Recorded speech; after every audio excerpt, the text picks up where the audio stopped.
My name is Harrison Caldwell. I am 70 years old, and I built my life from the ground up right here in Chicago. Until last Tuesday, I thought the worst pain a man could endure was burying his wife. I was wrong. I went to the garage to check on my late wife's pride and joy, a pristine 1967 Ford Mustang Shelby GT500. It was her life's work. Instead, I found an empty space and a fresh oil drip on the concrete. I called my 38-year-old son, Preston. Over the sound of airport terminal announcements, he casually told me he sold it. "Mom is gone, Dad," he said. "Why are you hoarding a piece of scrap metal? Monica has been severely depressed lately. She needed a trip to Paris to clear her head. Get over it." I was devastated until my phone rang an hour later. It was Victor Rollins, a local classic car dealer. "Harrison," he said, his voice urgent, "your son just dumped the Shelby here for a quick cash wire. You need to come down. Diana left something hidden inside the door panel. You need to see this. If you have ever felt betrayed by your own flesh and blood, hit the like button. Subscribe to the channel so you don't miss any of my stories. Tell me in the comments where you are watching from and what time it is there right now. It means a lot to know who is listening." It was a Tuesday morning, exactly 6 months since I buried my wife, Diana. 42 years of marriage gone in the blink of an eye to a sudden heart attack. The house felt immense and silent without her. She was the fire in my life, the spark that helped me build Caldwell Cold Chain Logistics from a single rented delivery truck into a 400-fleet empire stretching across the Midwest. But her real passion, her absolute obsession, was out in the garage of our Oak Brook home, a 1967 Ford Mustang Shelby GT500, night mist blue with white racing stripes. For 25 years, that car was her sanctuary. She sourced original parts from across the globe, meticulously restoring every inch of it with her own hands. That car wasn't just metal and rubber. It was a piece of her soul. Since she passed, I'd go out to the garage every morning just to smell the oil and leather, just to feel close to her. That Tuesday, I opened the heavy wooden door leading to the garage, a cup of black coffee in my hand. I stopped dead in my tracks. The coffee mug slipped from my fingers, shattering against the concrete. Hot liquid splashed against my boots, but I barely felt it. The garage was empty. The space where the Shelby had sat just the night before was violently vacant. The only evidence it had ever been there was a fresh, dark drip of oil near the center of the bay. I felt a cold panic seize my chest. I rushed to the side door. Locked. I checked the main garage door mechanism. Intact. There were no broken windows, no signs of a break-in, no alarm triggers. The security system hadn't recorded a single breach. Someone had used the master key. Someone who knew the codes.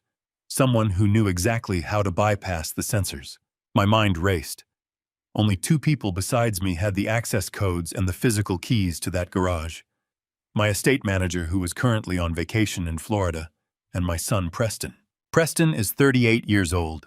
He lives in a modern glass-heavy monstrosity of a house just 3 blocks away, a house I helped him put the down payment on. He has always had a taste for the finer things, a taste vastly accelerated when he married Monica 4 years ago. Monica, who never met a luxury brand she didn't feel entitled to. My hands were shaking as I pulled out my phone and dialed Preston's number. It rang 3 times before he answered. "Hey, Dad, what's up?" His voice was entirely too casual. But what struck me immediately was the background noise. The echoed announcements, the dull roar of a crowd, the distinctive chime of an intercom. He was at O'Hare International Airport. "Preston," I managed to say, my voice tight. "Where are you and where is your mother's car?" There was a brief pause on the line. Not a pause of guilt, but a pause of annoyance, as if I were bothering him with a trivial detail. "I'm at O'Hare, Dad," he said, sighing heavily. "Monica and I are heading to Europe for a few weeks." "I don't care about your vacation." I snapped, the anger finally breaking through the shock. "I asked you where the Shelby is." "Look, Dad, I didn't want to make a big deal out of this." He started adopting that condescending tone he always used when he thought he knew better than everyone else. I sold it. The words hit me like a physical blow. I had to lean against the workbench to keep from falling. You what? I sold it, he repeated louder this time, speaking over a boarding announcement. Mom is gone, Dad. She's been gone for 6 months. Why are you hoarding a piece of scrap metal in the garage? It's just gathering dust and making you miserable every time you look at it. That car, I hissed, was your mother's life's work. It wasn't yours to sell. You stole it, Preston. Stole it, he scoffed. Dad, don't be dramatic. I'm your only heir. It was going to be mine eventually anyway. I just expedited the process. Besides, I needed the liquidity. Liquidity for what? I demanded. Monica has been severely depressed lately, he explained, as if this justified everything. You know how hard Mom's passing was on her. I almost laughed bitterly at that. Monica hadn't shed a single genuine tear at Diana's funeral. She had complained about the caterer at the wake. She desperately needed a trip to Paris to clear her head. Preston continued smoothly. A real vacation. First-class 5-star hotels. She needs to recharge. I did it for my wife's mental health, Dad. You should understand that. You always put Mom first. I'm just doing the same for my wife. Get over it. It's just a car. Get over it. The audacity was breathtaking. He had violated my home, stolen his mother's legacy, and was now lecturing me on being a good husband. Listen, they're calling our boarding group, Preston said quickly. We'll be out of touch for a bit. We can talk about this when we get back. Just relax, Dad. Take up golf or something. The line went dead. I stood in the empty garage, the silence ringing in my ears. He actually believed his own lie. He expected me to accept that he had stolen a priceless classic car just to fund a luxury European vacation for his spoiled wife. He thought I was just a senile old widower who would eventually roll over and forgive him because he was my blood. But as the initial shock faded, a cold, hard logic began to take its place. The logic of a man who didn't build a massive logistics company by letting people walk all over him. I walked back into the house and sat at my desk. Something was fundamentally wrong with Preston's story. A lavish first-class trip to Paris, even staying at the absolute finest hotels, might cost $30,000. Maybe $40,000 if Monica went completely wild on the Rue Saint-Honoré. But I knew exactly what that Shelby was worth. Diana and I had it appraised for insurance purposes just a year ago. A fully restored, numbers-matching 1967 Shelby GT500 in that condition was worth a minimum of $350,000 in today's market. Probably more to the right buyer. Where was the missing $310,000? Preston was arrogant, yes. He was entitled. But he wasn't stupid enough to sell a $350,000 asset for a tenth of its value just to buy plane tickets. He was hiding something. The Paris trip was a smokescreen, a plausible lie designed to make me angry about his entitlement rather than suspicious of his actual motives. My gut told me there was a much larger play in motion. I needed to act. I reached for my phone, intent on calling my attorney, Rachel Thorne, to immediately freeze his access to the family trust and begin the process of cutting him entirely out of my will. If he wanted to play games with his mother's legacy, I would make sure he never saw another dime of mine. My finger hovered over Rachel's contact name when the phone buzzed in my hand. An incoming call. The caller ID showed Victor Rollins. Victor was the owner of the largest and most prestigious classic car dealership in the Chicago area. He was an old associate of Diana's. They had spent years trading parts, arguing over restoration techniques, and talking shop. Victor was a rough man, an old-school gearhead, who didn't suffer fools, but he respected Diana more than anyone else in the business. I answered the call immediately. Victor, Harrison. His voice was hushed, tightly wound with an urgency I'd never heard from him before.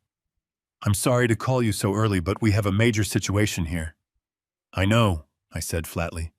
My son stole the Shelby. I'm assuming he brought it to you. Yeah, he did. Victor replied, his tone grim. He drove it into my lot about 2 hours ago. Demanded a quick cash wire transfer. Said you were downsizing and he was handling the estate. The kid was sweating bullets, Harrison. Rushing me like he had a gun to his head. Did you pay him? I asked, my grip tightening on the phone. I initiated the wire to get him out of here, Victor said smoothly. But I put a 24-hour internal hold on the funds. I know how much Diana loved that machine. I knew she'd never let that arrogant prick sell it, let alone to fund some European joyride.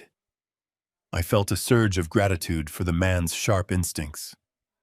Thank you, Victor. I'll have my lawyer issue a stolen asset dispute immediately. Harrison, wait. Victor interrupted, his voice dropping to a near whisper. That's not why I'm calling. Forget the wire transfer for a minute. What is it? When he dropped the car off, I had my guys do a standard intake inspection, Victor explained. Diana was always meticulous, but I noticed the passenger side interior door panel was slightly misaligned, just a fraction of an inch off. I frowned.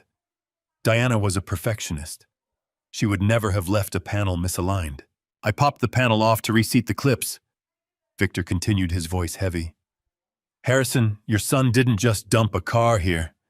Diana left something hidden inside the door cavity. The air in my study seemed to grow very still. What did she leave? I don't know what it is entirely, Victor said carefully. But it's addressed to you.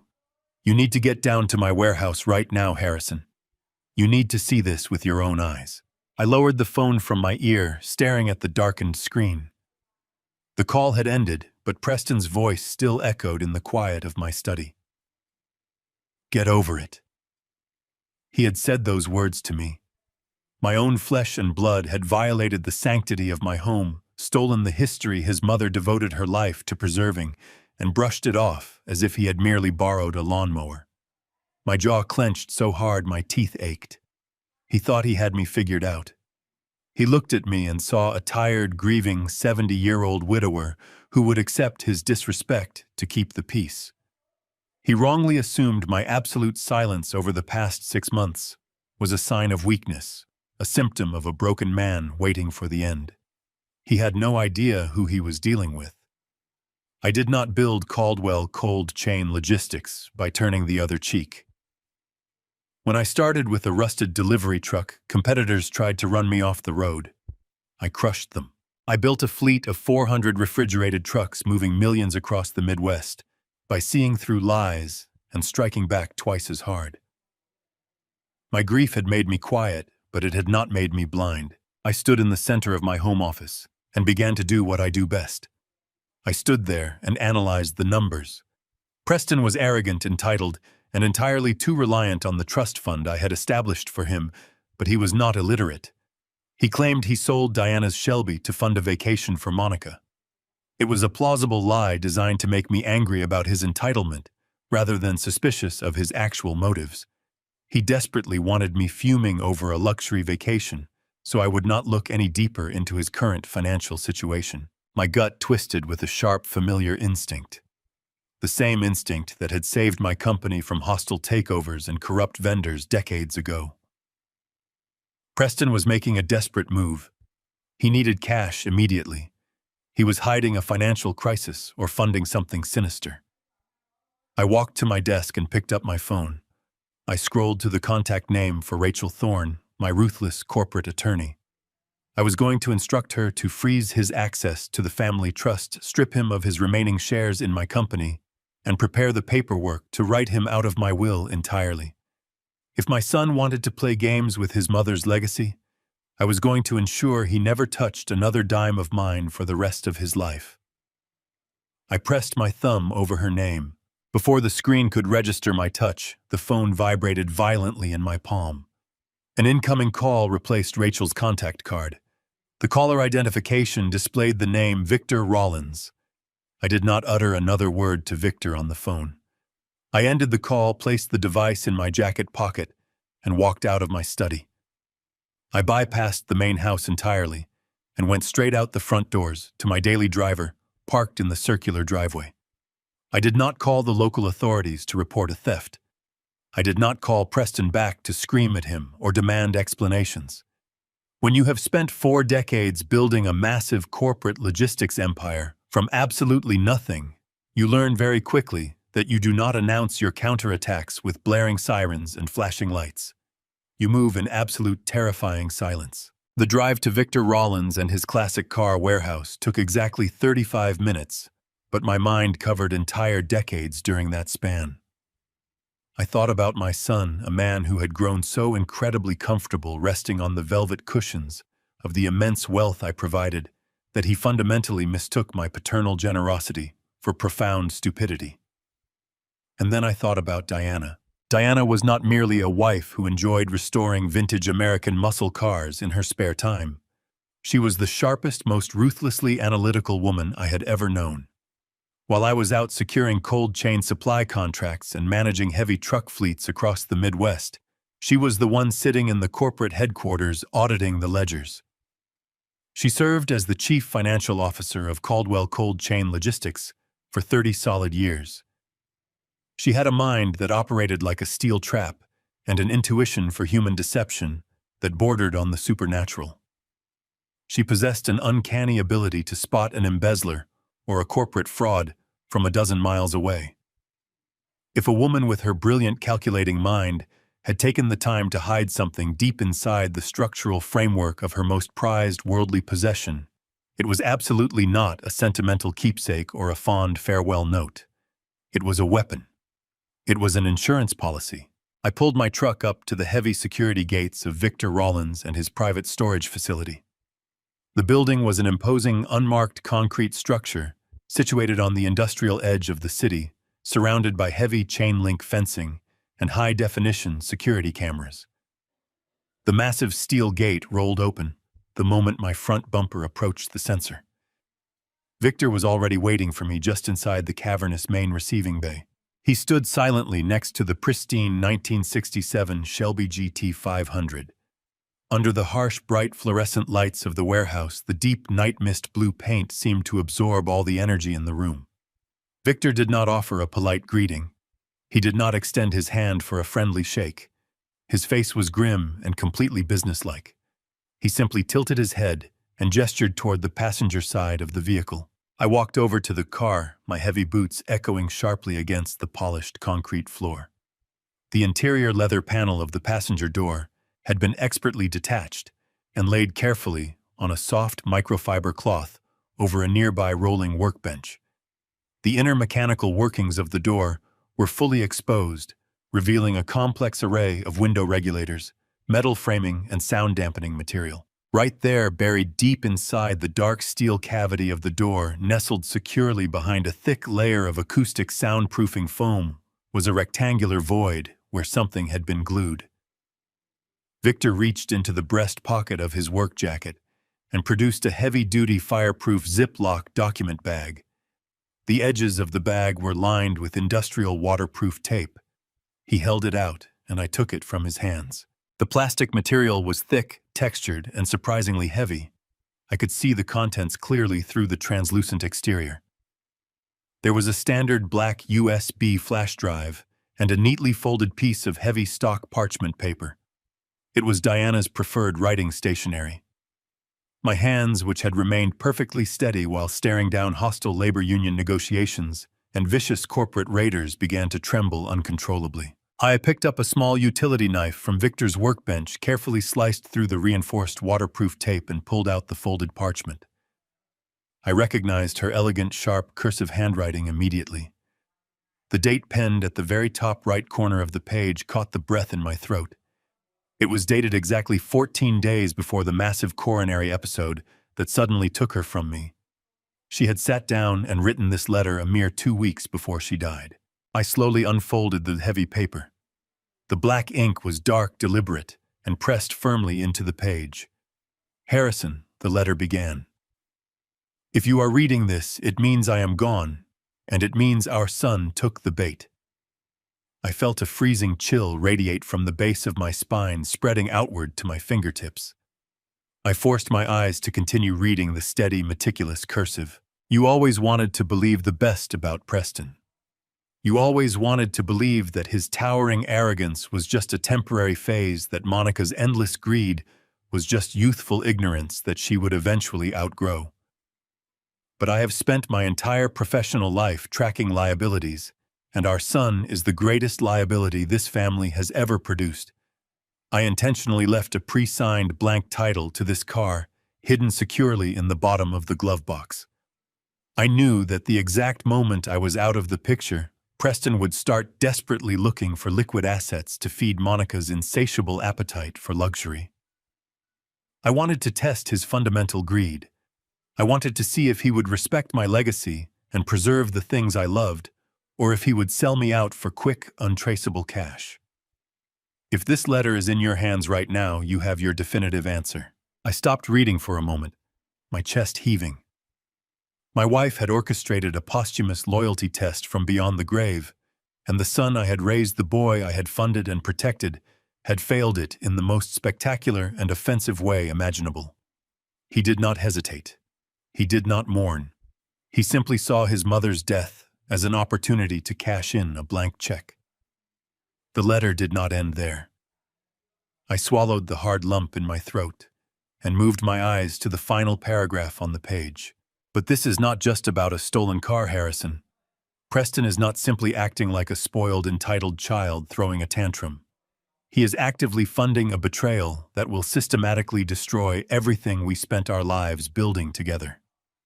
The black USB drive inside this bag contains everything I have been secretly investigating for the last 6 consecutive months. I did not want to bring this to you until I had irrefutable proof, but my health has been failing and I fear I may run out of time. Plug it into a secure computer. Look at the data I have compiled. Look at the banking routes. Do not let your fatherly heart blind you to the cold, hard math. Burn the rot out of our house, Harrison. Do what absolutely must be done. I slowly folded the heavy parchment paper back along its original creases and slipped it into the inside pocket of my jacket. I reached back into the fireproof bag and pulled out the small black flash drive. It rested weightless in the palm of my hand, yet it felt heavier than a block of solid lead. Diana had spent her final months on Earth, protecting me, hunting down a threat I had been completely blind to. She had used her brilliant analytical mind to uncover a conspiracy happening right under my nose, orchestrated by my own flesh and blood. I looked up at Victor. His expression remained entirely stoic, but I could see the quiet understanding in his eyes. He knew Diana well enough to know that whatever was on that drive was going to cause an earthquake. Victor, I said, my voice eerily calm, stripped of all the shock and grief that had consumed me just an hour prior. I need to use the secure computer in your back office immediately. Victor nodded once, turned on his heel, and gestured for me to follow him down the long, dimly lit corridor of the warehouse. I gripped the flash drive so tightly, the plastic casing dug sharply into my skin. Preston thought he was playing a clever game. He thought he had outsmarted a clueless old man. But he had fundamentally forgotten who his mother was, and he was about to painfully discover exactly who his father was. I followed Victor through the heavy steel doors and into his private back office. The room was sparsely decorated, smelling faintly of rich motor oil and stale, dark roast coffee. Victor bypassed his main desktop computer and pulled a heavy reinforced metallic laptop from a locked steel drawer. He set it squarely on the desk and opened the lid. The screen flickered to life, casting a harsh, pale blue glow across the darkened room. Victor nodded to the leather chair, silently offering me the seat. I sat down, my joints aching with a sudden, profound exhaustion. I took a deep, steadying breath and pushed the small black flash drive into the side port of the machine. A security prompt immediately flashed on the high-definition screen. Diana never left anything unprotected. During her 30 years as my chief financial officer, she had designed the complex encryption protocols that safeguarded our entire logistics network. I typed in the long alphanumeric sequence we had always used for top-tier corporate emergencies.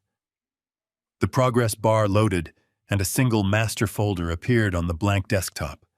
It was simply titled with our son's name. I double-clicked the folder. Inside was a meticulously organized digital archive. Diana had spent 6 grueling months building a flawless, airtight financial case. There were dozens of subfolders labeled with offshore bank names, transfer dates, and corporate locations. I opened the very first folder, which was clearly marked as travel itineraries. Preston had boldly told me he needed the money to take Monica to Paris.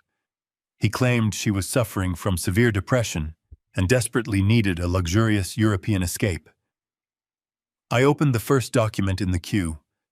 It was a receipt for 2 first-class round-trip tickets to Charles de Gaulle Airport in Paris, along with a booking confirmation for a 2-week stay at an exclusive boutique hotel near the Louvre Museum.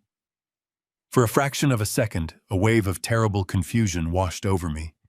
Had he actually been telling the truth? Then I opened the very next document in the sequence. It was a formal cancellation confirmation. The Paris flights and the luxury hotel reservations were fully refundable.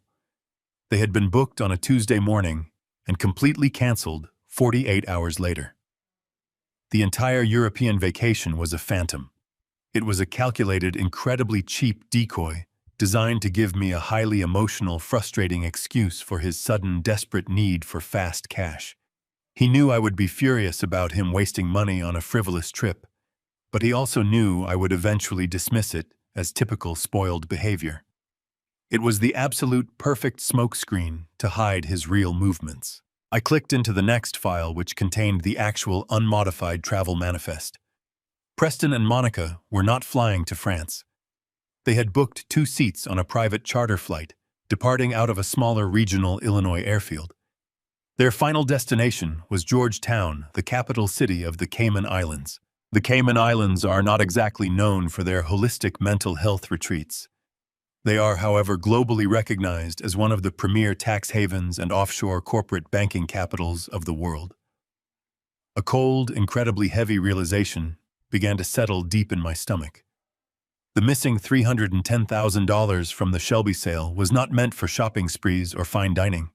My son was moving raw capital offshore. I backed out of the travel folder and opened the next major directory, which was labeled Corporate Acquisitions. The screen instantly filled with hundreds of pages of scanned legal documents, offshore banking requirements, and intercepted corporate email chains. I leaned much closer to the monitor, my eyes scanning the dense legal jargon. Diana had meticulously tracked a series of digital communications between Preston and an offshore holding firm based heavily in Georgetown. The firm specialized in anonymous, highly aggressive corporate buyouts. Preston was using them as a legal shield to establish a completely untraceable shell company. I scrolled down to find the specific target of the acquisition.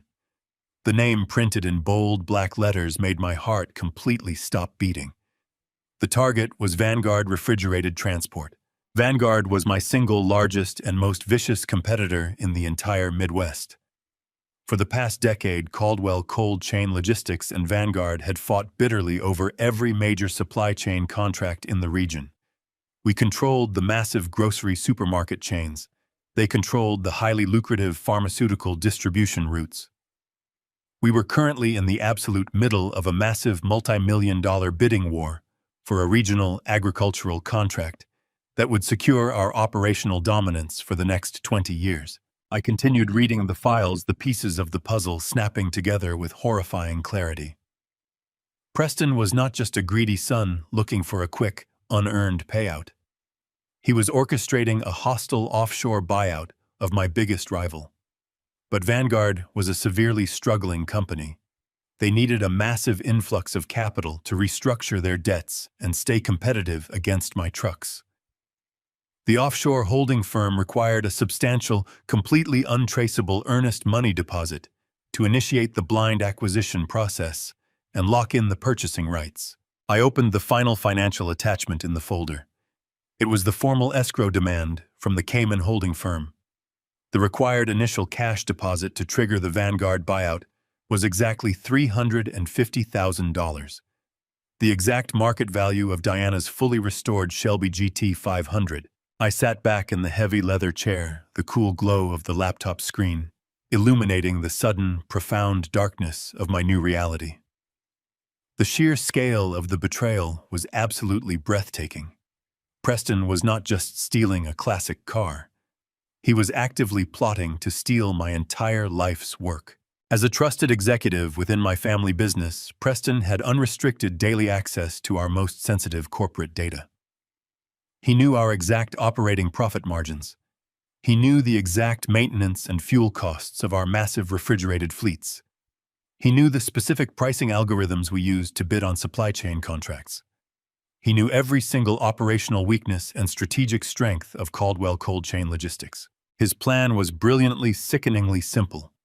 He would use the cash stolen from his dead mother to anonymously purchase our struggling rival through a Caribbean shell company.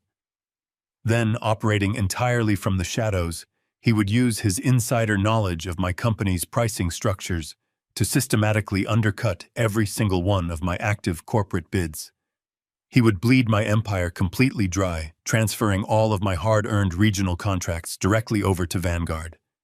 He would bankrupt his own father, watching me slowly lose the company I built from nothing, all while he secretly reaped the massive untaxed profits from offshore. And he needed the quick cash from the Shelby to serve as the immediate down payment, because his personal funds were completely tied up in his wife's lavish, uncompromising lifestyle.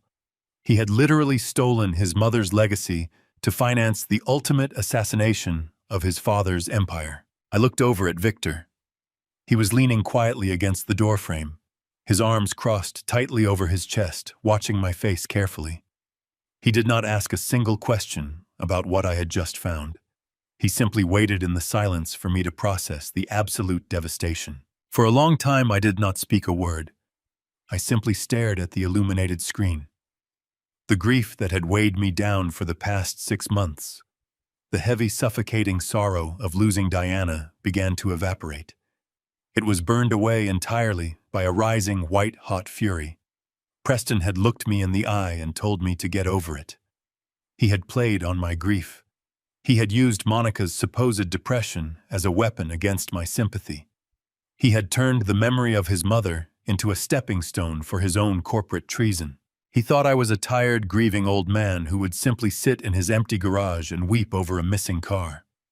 He thought my profound silence was a total surrender. I reached forward and safely ejected the flash drive. I pulled it from the port and closed the heavy laptop with a quiet, definitive snap.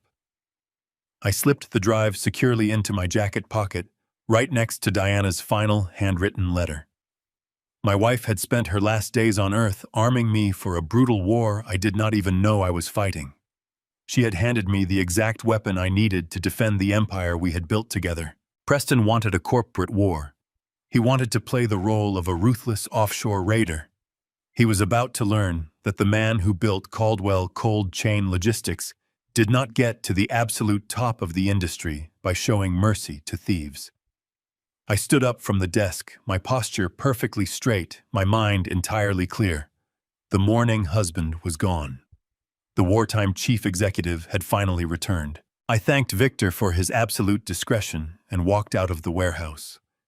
The drive back was a blur, but my mind was operating with a terrifying focus. I went straight to my home office, locked the doors, and closed the blinds. I sat at my personal desktop, a machine isolated from the main servers, and plugged Diana's flash drive into the port. I needed to understand the corporate treason. I opened the master directory and bypassed the financial ledgers. There was a secondary folder labeled Internal Communications. I double-clicked it. Hundreds of forwarded email chains and scanned server logs populated the screen. Diana had mirrored a hidden network drive. I began reading the top email thread. It was a tactical breakdown of Caldwell Cold Chain Logistics supply routes and vulnerable client contracts. The sender address was not Preston.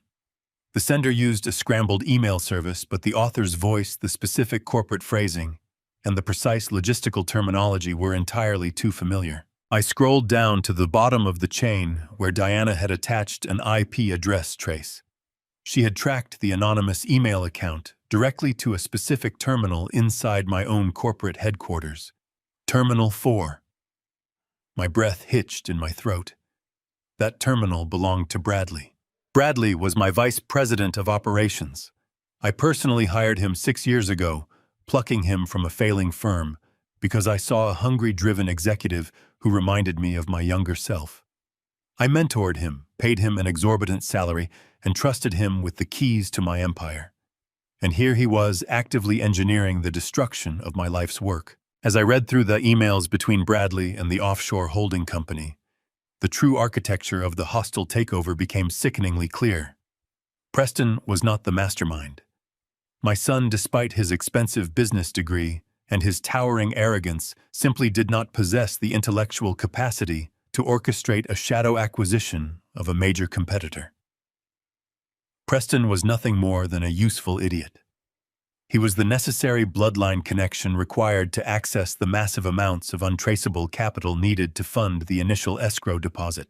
Bradley was feeding Preston the narrative that they were going to team up, buy Vanguard in secret, and rule the logistics market together. Bradley provided the blueprints, and Preston provided the stolen cash. But the deeper I dug into the communication files, the darker the conspiracy became. There was a third folder separated from the corporate data. Diana had simply labeled it with Monica's name. I clicked on the folder. My stomach turned to ice. The screen filled with photographs, hotel receipts, and hundreds of captured text messages. It was not corporate espionage. It was a digital diary of a 2-year-long, incredibly brazen affair. There were photos of Monica and Bradley sitting intimately at a high-end restaurant in Chicago, taken by a private investigator Diana must have hired. There were digital receipts for luxury hotel suites, booked under Bradley's name, coinciding perfectly with the weekends Preston was out of town. I opened the text message transcripts. Reading the conversations between my daughter-in-law and my vice president of operations made my skin crawl. They were not merely romantic messages. They were calculated, venomous exchanges dripping with contempt for my son.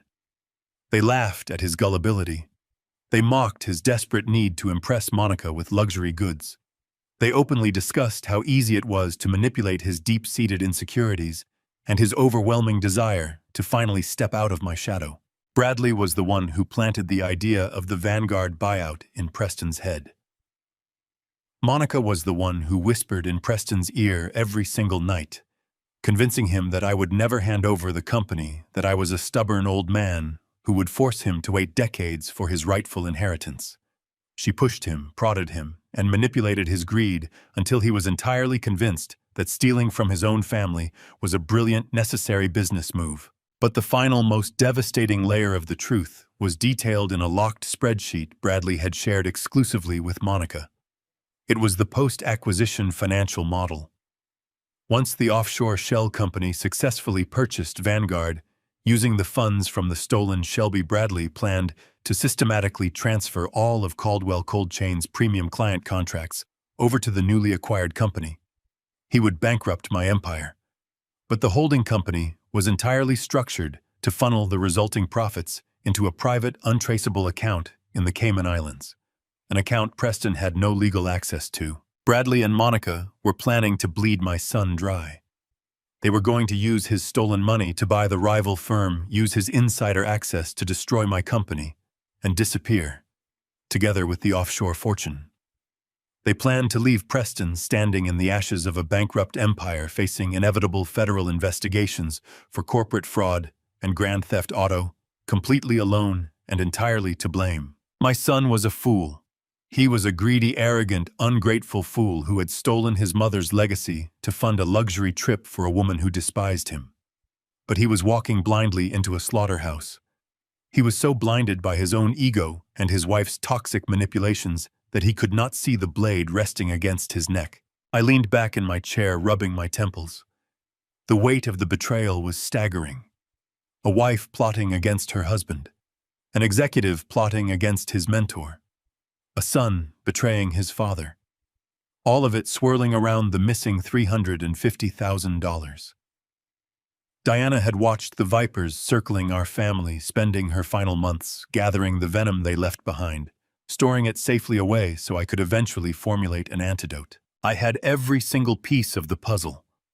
The offshore banking routes, the forged escrow, demands the undeniable proof of the affair and the exact coordinates of their treason. They believed the Paris decoy had worked, that I was fuming over a vacation, while they quietly executed their master plan in the Caribbean. I closed the folders one by one. I pulled the flash drive from the machine and held it in the palm of my hand. The anger within me had completely solidified. It was no longer a hot, chaotic rage. It was a cold, absolute certainty. Bradley wanted to play the role of the invisible corporate assassin. Monica wanted to play the role of the wealthy, untouchable widow running off with her lover. And Preston thought he could buy his wife's loyalty by selling out his family. I reached slowly for my heavy desk phone. The time for silent investigation was over. It was time to build a cage so incredibly tight that not a single one of them would ever find a way out. I was going to let them think their grand plan was working perfectly. I was going to let them walk right to the edge of their offshore victory. And then, with a single devastating movement, I was going to pull the earth right out from under their very feet. My hand hovered above the receiver of my desk phone, prepared to initiate the corporate lockdown, when the sudden chime of my cell phone broke the absolute silence of my study. I withdrew my hand and pulled out the smartphone. The screen displayed a new text message notification. The sender was Preston. Knowing the profound depths of his financial treason and his sickening complicity in his wife's affair, simply seeing his name on a screen filled me with a cold, hollow disgust. I swiped the screen to open the message. It was an image file followed by a short line of text. I tapped the image to download it, waiting for the file to render. The photograph filled my screen. It was a brightly lit selfie taken inside a private first-class airline suite. Preston and Monica were seated close together, glowing with the arrogant radiance of people who believed they had just pulled off the heist of the century. Preston was wearing a tailored blazer, holding a crystal flute of expensive champagne toward the camera in a mock toast. Beside him, Monica was leaning against his shoulder, flashing a pearly white smile she exclusively reserved for moments of profound deception. She was wearing oversized sunglasses pushed up onto her head and a delicate silk scarf draped around her neck. They looked like an affluent couple embarking on a romantic holiday. Beneath the photograph, Preston typed a caption that read, "Sorry about the car, Dad. We will make it up to you when we get back from France.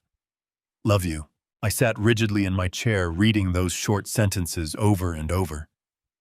Sorry about the car.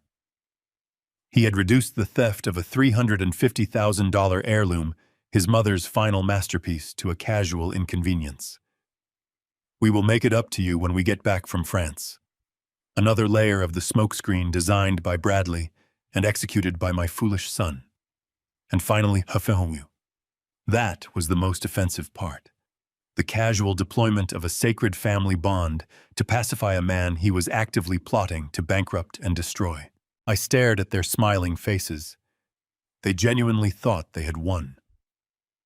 They sat in those seats drinking imported champagne paid for by the blood and sweat of my late wife, thoroughly convinced their intricate plan was flawlessly executing. Preston thought he was outmaneuvering his clueless father. Monica thought she was manipulating her husband into funding a permanent escape with her lover. They were celebrating a victory they had not yet earned, secure in the delusion that I was sitting at home nursing a grudge over a canceled vacation rather than dismantling their criminal enterprise. I brought my thumb to the screen and began to pinch and zoom, analyzing the photograph with the exact same meticulous scrutiny I applied to massive corporate merger contracts. I looked at the lighting. I looked at the curve of the airplane windows. I looked at the reflection in Monica's sunglasses. And then I saw it. The fatal flaw in their perfect visual lie. In the upper left corner of the photograph, slightly blurred but discernible in the background, behind Monica's styled hair, a flight attendant was moving down the narrow aisle of the cabin. The attendant was wearing a distinctive tropical uniform that belonged to an exclusive private charter airline I knew quite well. More importantly, the attendant was holding a silver service tray at shoulder height. Resting flat on top of the tray, angled perfectly toward the camera, was a glossy travel magazine. I zoomed in closer, pushing the image resolution to its absolute maximum limit. The bold text on the cover of the magazine leaped off the screen. It read, "Discover the Cayman Islands, your ultimate Caribbean escape." I let out a low, humorless laugh that echoed in the empty study. The sheer hubris of it all. They were so incredibly eager to gloat, so desperate to solidify their fake alibi with a triumphant photograph, that they had failed to check their surroundings. They had literally sent me photographic confirmation of their true flight path. The travel magazine was the final piece of physical evidence that verified everything Diana had uncovered on her flash drive. They were not flying across the Atlantic to Paris. They were heading straight south into the Caribbean banking haven to finalize the hostile Vanguard acquisition. I lowered the phone and placed it gently on the mahogany surface of my desk. The pieces of the board were now set. I knew exactly where they were going. I knew exactly what they intended to do once they landed. I knew the identities of every traitor involved in the corporate coup. Most men in my position would have reacted with immediate explosive rage. They would have called the police, dispatched lawyers to the airport, or bombarded the sun with furious phone calls demanding surrender. But I did not build my company by throwing temper tantrums. When you are preparing to annihilate an enemy who believes they are smarter than you, the worst thing you can do is alert them to the fact that you are holding a loaded weapon. If I confronted Preston now, he would panic. He would call Bradley, and they would immediately scramble to cover their digital tracks, hide the stolen funds, and deny everything. They would drag my company into a messy legal battle that could damage our regional reputation and spook our clients. No. I needed them to feel completely safe. I needed them to land in the Cayman Islands, walk into that offshore bank, and firmly commit themselves to the fraudulent transaction. I needed them to push all their stolen chips into the center of the table before I flipped it over. I picked my phone back up. I needed to send a response. It had to be the perfect reply. It could not be too angry, because Preston would suspect I was digging deeper. It could not be too forgiving, because that would seem highly uncharacteristic of a man whose prized vehicle had just been stolen. It needed to be the exact kind of dismissive, passive-aggressive response a tired, defeated father would send to a spoiled son. I opened the digital keyboard. I did not type a single word. I did not demand apologies or issue empty threats. Instead, I opened the emoji menu. I selected the simple yellow thumbs-up icon. A single thumbs up. A universal symbol of reluctant, dismissive acknowledgement. It was the digital equivalent of an exhausted sigh. It communicated exactly what Preston wanted to hear. That I was irritated, that I was done arguing for the day, and that I was completely oblivious to the massive corporate conspiracy unfolding behind the photograph. I pressed send. I watched the text bubble appear on the screen. In that quiet moment, the dynamic of our relationship fundamentally shifted. The father who had funded his son officially ceased to exist. I was no longer a parent. I was a chief executive officer neutralizing a critical threat. I placed the phone face down. The silent war had begun. I drafted unyielding protocols to dismantle their future. I picked up my phone and dialed the number for Rachel Thorne. Rachel was the apex predator of the Chicago legal district. For 15 years, she served as primary counsel for Caldwell Cold Chain Logistics, defending my empire from hostile competitors and opportunistic lawsuits. She possessed a mind as sharp as a diamond blade. She never asked unnecessary questions or hesitated when given a direct command. The line rang exactly twice before she answered. Her voice was crisp, professional, and alert. "Harrison," she said smoothly, "I assume this is not a social call." I kept my voice devoid of emotion. The grief was gone, replaced by cold, calculated precision. "Rachel," I said flatly, "I need you to initiate a total operational lockdown tonight." I heard her shift in her chair. She immediately recognized the tonal shift. The mourning widower she had dealt with for 6 months had vanished. The wartime executive had returned. "Tell me exactly what you need, Harrison," she replied. I leaned back, staring at the darkened window. "First, I want you to freeze all of Preston and his wife's access to the family trust accounts. Every single one of them."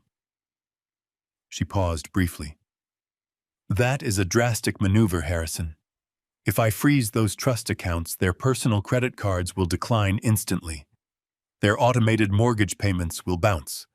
They will be locked out of their primary liquid assets before sunrise. I did not blink. That is precisely the objective, Rachel. Cut off their financial oxygen. Preston abused my generosity for the last time. I want them stranded with whatever loose cash they have in their pockets. Rachel typed rapidly on her keyboard. Consider the trust accounts locked, she confirmed. What is the next step? My voice dropped, settling into a grim cadence. Step 2 involves Caldwell Cold Chain Logistics directly. You are to immediately revoke all of Preston's corporate signatory powers. Strip his executive security clearances across the company network. Cancel his issued credit lines, revoke his access badges, and lock him out of the primary servers. He is no longer authorized to sign agreements, negotiate contracts, or access internal ledgers. I want him excommunicated from the operational infrastructure of my company. Rachel stopped typing. The silence on the line was thick with unspoken realization. Stripping an executive of signatory powers without a board meeting was an aggressive maneuver. Harrison, she said carefully, revoking his privileges so suddenly will send a massive shockwave through the entire Human Resources Department. It will raise immediate questions among the board of directors. Let them ask their questions, I replied sharply. I built this entire company from a single rusted delivery truck. I own the absolute majority of the voting shares. Preston has engaged in actions that severely threaten the foundational stability of Caldwell Cold Chain Logistics. I will personally address the board when the time is right.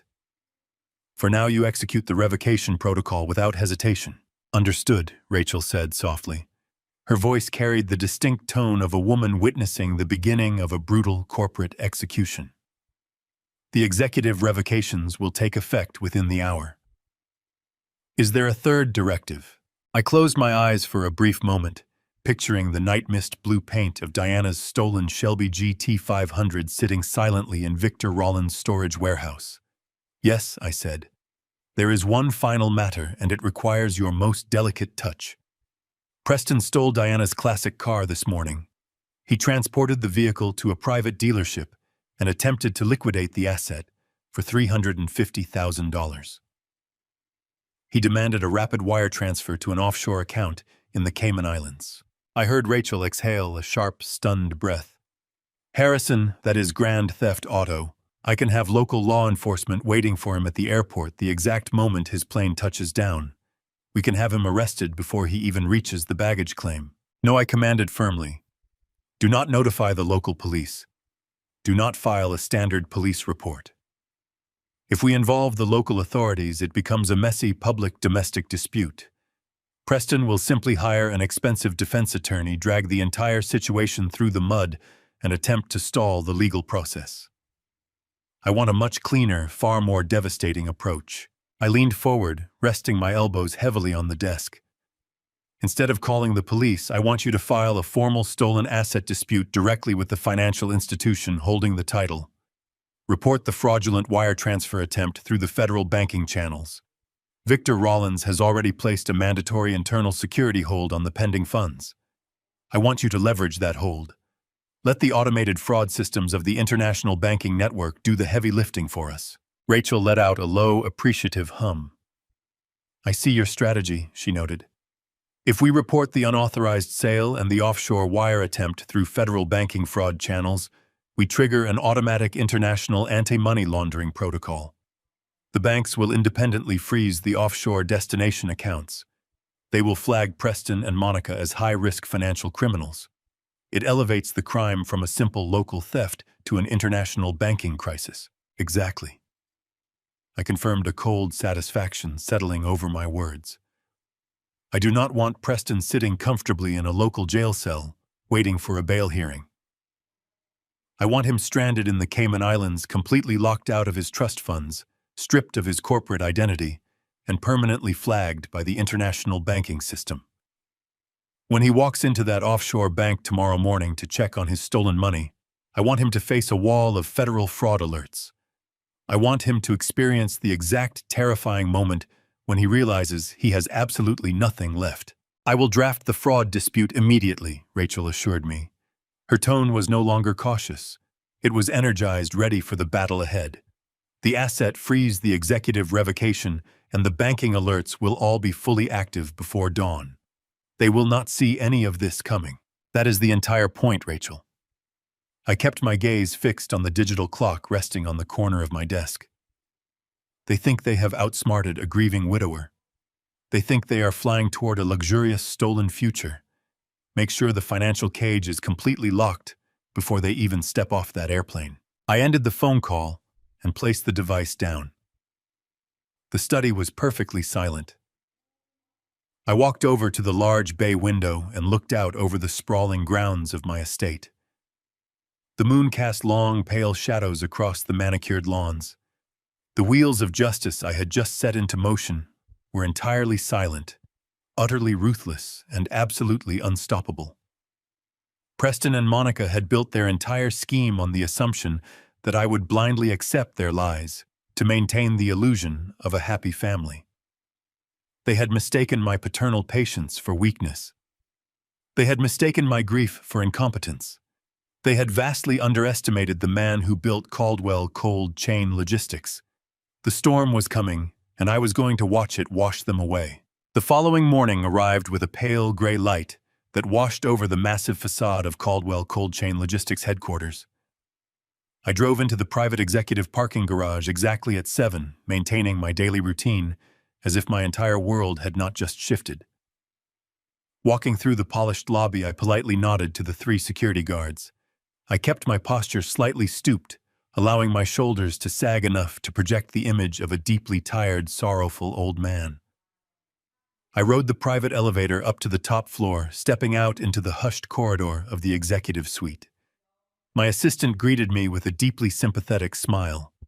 I offered a weak, trembling nod in return, playing the part of the shattered widower to absolute perfection. I walked into my sprawling corner office, closed the heavy door, and sat down at my desk. I did not turn on the main overhead lights, leaving the room bathed in dark, dim shadows.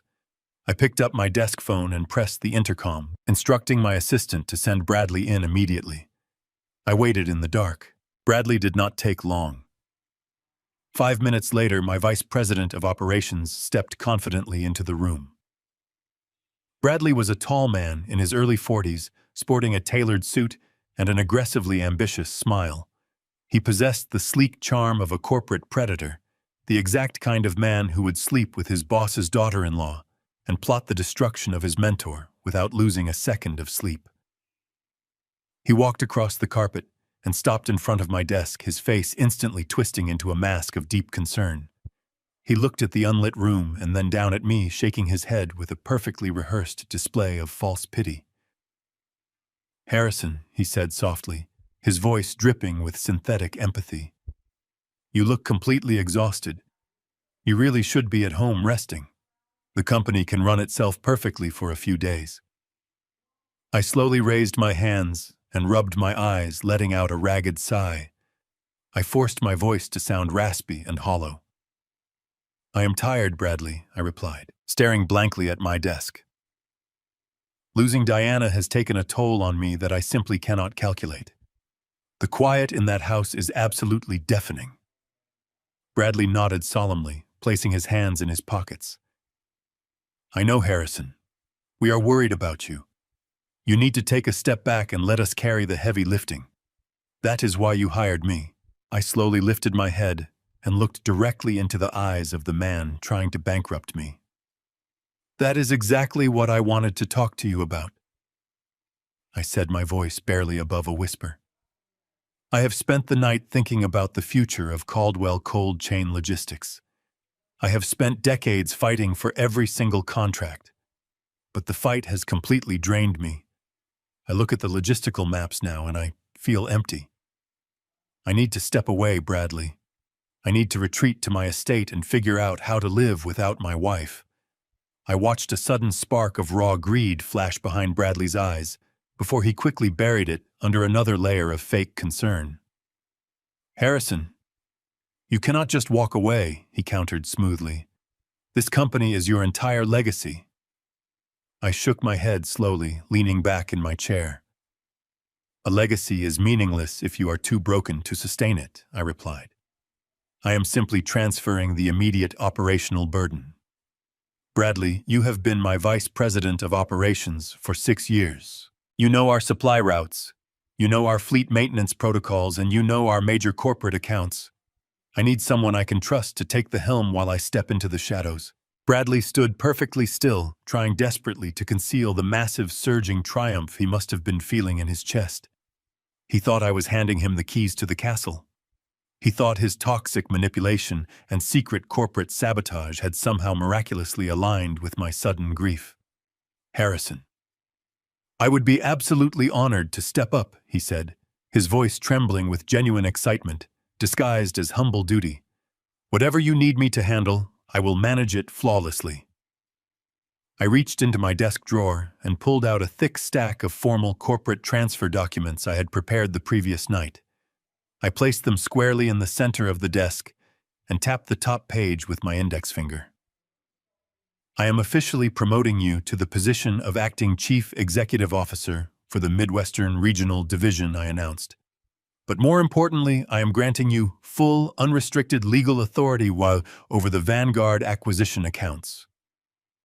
Bradley stared at the documents, his breath catching slightly.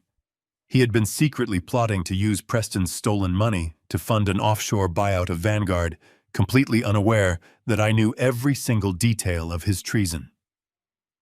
Now I was legally handing him the exact accounts he was trying to sabotage. I want you to oversee the entire Vanguard merger. I continued, my tone completely monotone. I am authorizing you to manage the earnest money deposits, coordinate the financial restructuring, and sign the finalized acquisition ledgers on behalf of this company.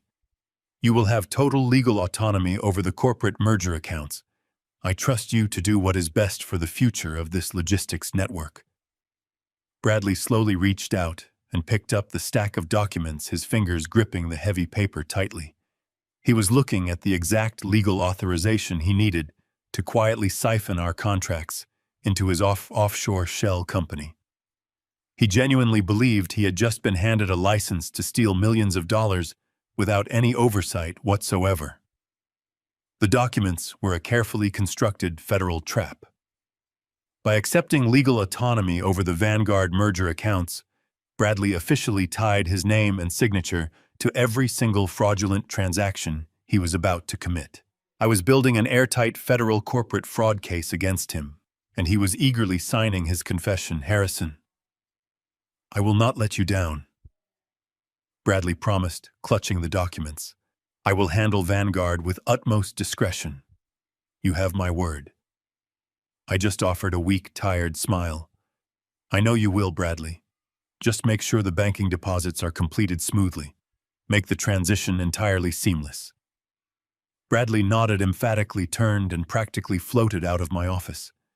He closed the heavy oak door, leaving me alone in the dim shadows. The moment the door shut, my weak expression instantly vanished. My posture straightened, the cold clarity returning to my eyes. Bradley was rushing back to his terminal to finalize the hostile offshore buyout, entirely convinced he was a corporate genius. He was initiating the massive financial transfers using Preston's stolen money, entirely unaware that Rachel Thorne had already flagged those specific offshore accounts with international banking fraud alerts. I sat perfectly still in the quiet office, a dark satisfaction settling into my bones. Bradley wanted to steal my empire, but all he had really done was accept the rope I just handed him. The federal authorities were going to have a flawless, fully documented paper trail leading directly back to his office. The parasite was finally going to hang himself, and I was going to watch it happen without lifting a finger. 48 hours passed since Bradley walked out holding the federal corporate fraud snare I hand-delivered to him. During those 2 days, I maintained my carefully constructed facade of a broken, grieving widower. I sat in my darkened suite, sipping coffee, and watching the digital tracking software Rachel Thorne installed on our mainframe. I watched with profound satisfaction as Bradley frantically logged into the Vanguard accounts, attempting to initiate the offshore wire transfers. He worked late into the night pushing stolen capital through corporate channels, unaware that every keystroke was recorded. Time-stamped, and forwarded directly to the Financial Crimes Division. The trap had been set, the bait taken, and the jaws were closing around my enemies. I did not have to lift a finger. I simply sat at my desk, watched the digital logs multiply, and waited for the explosion to shatter their pristine delusions of victory. The explosion arrived precisely at 9 o'clock on a Thursday morning. I was sitting in the quiet comfort of my home study, staring out at the manicured lawns of my estate, when my personal cell phone began to vibrate across the heavy wooden desk. I glanced down at the bright screen. The caller identification displayed my son's name, accompanied by an international routing prefix. I let the phone ring 3 times, allowing the tension on the other end of the line to build to an agonizing peak.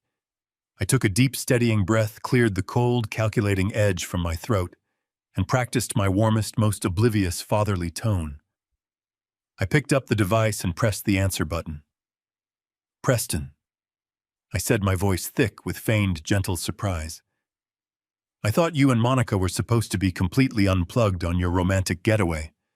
I am surprised you are calling your old man so early in the morning." Dad, Preston gasped.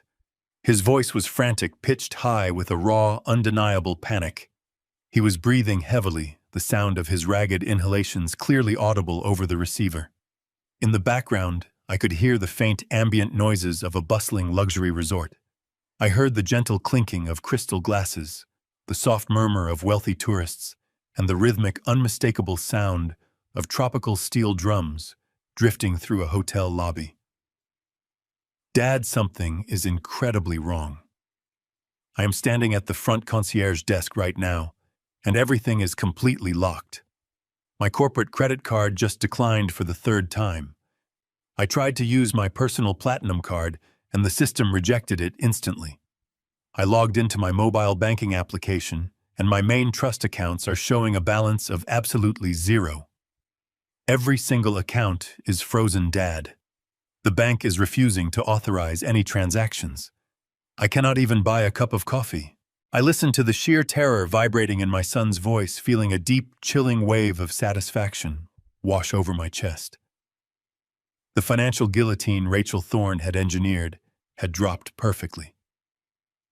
Preston was currently standing in the lavish lobby of a 5-star resort in the Cayman Islands, surrounded by unimaginable wealth, completely and utterly destitute. He was a corporate raider without a single penny to his name. I pushed the grim smile from my face and injected a heavy dose of grandfatherly concern into my response. "Oh, son," I said, clicking my tongue in exaggerated sympathy. "That sounds incredibly frustrating, but you really should not be panicking over a simple banking glitch. You know how overly aggressive those automated fraud prevention algorithms can be these days. It is just a standard security protocol kicking in." "A security protocol," Preston practically screamed into the phone. "Dad, they have locked everything. The concierge is looking at me like I am some kind of vagrant. They are threatening to call the local authorities if I do not provide a valid form of payment for the suite. You have to call the Wealth Management Division immediately. You have to tell them to lift the security hold on my accounts right now." I let out a long, slow sigh, perfectly mimicking the sound of an elderly man confused by modern technology. "Well, Preston, you really only have yourself to blame for this minor inconvenience," I said gently. "The bank's security system is designed to detect highly unusual, out-of-character spending patterns. You live in Chicago, and suddenly massive charges are attempting to process from an international location. Of course, the fraud department froze the accounts. They are just trying to protect your assets from foreign thieves, but I am the one spending the money." Preston pleaded, his voice cracking with desperation. "I am the account holder. Tell them I am traveling. Tell them I am on my vacation." I chuckled softly, a warm, completely oblivious sound. "I am sure they will understand once we explain it to them, son. I will simply call the customer service line and inform the fraud department that you are exactly where you said you would be. I will tell them you and Monica are safely enjoying your romantic trip in Paris, France. I will assure the bank that any charges originating from the European Union are entirely legitimate and authorized by you." The silence that instantly swallowed the other end of the phone line was absolutely magnificent. It was the heavy, suffocating silence of a man realizing he had just stepped squarely onto a hidden landmine. Preston could not correct me. He could not scream that he was actually standing in a bank lobby in the Cayman Islands attempting to initiate a hostile corporate takeover. If he admitted his true geographic location, he would completely obliterate the Paris smokescreen he had so carefully constructed. He would instantly confess to lying about the vacation, the stolen car money, and the true purpose of his trip. He was entirely trapped within the walls of his own deceit. He had to accept the Paris narrative, or confess to the corporate treason. "Dad," he finally whispered, his voice trembling with a terrifying, dawning realization. "Please." I did not give him the opportunity to formulate another desperate lie. I kept my voice incredibly light and cheerful, delivering the final, crushing psychological blow with surgical precision. "Do not worry about a single thing, Preston," I said warmly. "The bank is always difficult to reach on a Thursday morning anyway. I am actually heading out the door right now for a long, quiet weekend fishing trip up at the northern lake. Cell phone reception is terrible up there, so I probably will not have any signal for a few days. I will call the bank for you first thing on Monday morning when I return to the office. Just relax, enjoy the beautiful French architecture, and eat some delicious croissants for me. Tell Monica I send my love." Before he could utter another sound, I pressed the red button and ended the call. I placed the phone gently down on my desk and leaned back in my chair. The game was over. I closed my eyes and smiled, savoring the absolute silence of the room. My trap was now perfectly set. They were stranded, exposed, and utterly alone. I remained seated at my mahogany desk for a long time after ending the call with my son. The silence in my study was absolute, a stark contrast to the frantic desperation that was currently unfolding thousands of miles away in a sunlit Caribbean lobby. I knew exactly what Preston was going to do next. When a man believes he is drowning, he grasps at the nearest floating debris, no matter how fragile. His corporate identity was erased. His personal wealth was frozen. The intricate web of deceit he had spun with Bradley and Monica was unraveling at an astonishing speed. In Preston's panicked mind, there was only one remaining lifeline. He needed the earnest money for the Vanguard acquisition. He needed the $350,000 he thought he had successfully extracted from his mother's legacy. He needed Victor Rollins. I did not have to wait long for confirmation. Exactly 14 minutes after I hung up the phone, it rang again.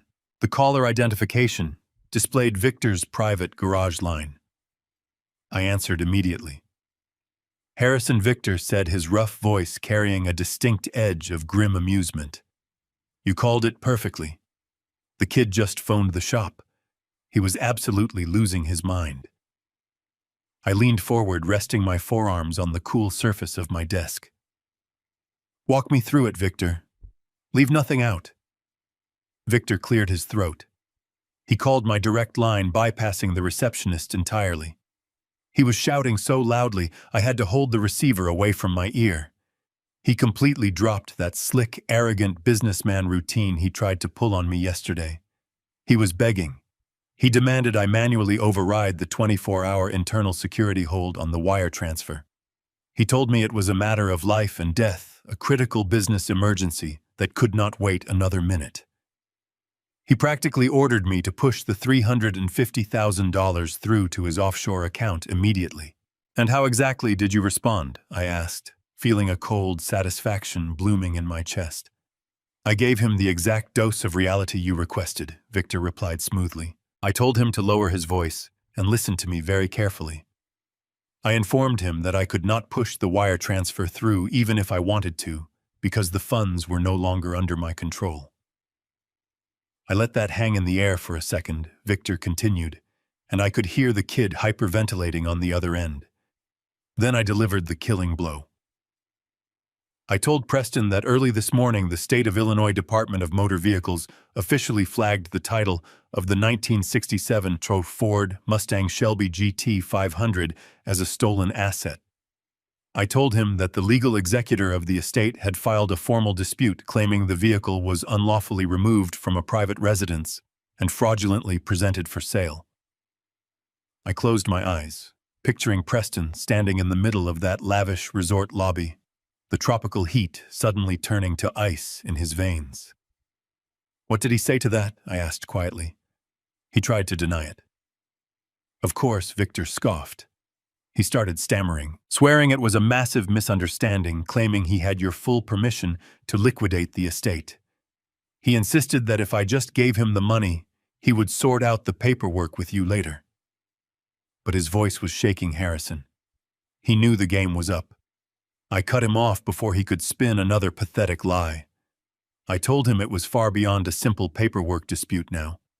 I informed him that because he attempted to wire the proceeds of a stolen asset across international borders, the transaction had automatically triggered an alert with federal banking authorities. The $350,000 was completely impounded by the federal government under suspicion of international wire fraud and money laundering.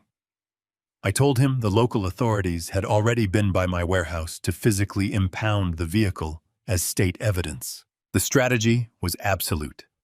Preston could not argue with a federal banking freeze. He could not charm his way out of a money laundering investigation. He had walked into a vault, and Victor spun the locking wheel. He went completely silent, Victor recounted. I thought the line had dropped, but I could hear him breathing. I could hear his wife in the background, her voice shrill and demanding, asking him why the hotel manager was walking toward them with security. He finally asked me what he was supposed to do. I told him that was between him and the federal prosecutors. Then I wished him luck with his Parisian vacation and hung up. I let out a slow, heavy breath. Thank you, Victor. You have done my family an incredible service. Caldwell Logistics will remember this. You do not owe me a thing, Harrison, Victor replied firmly.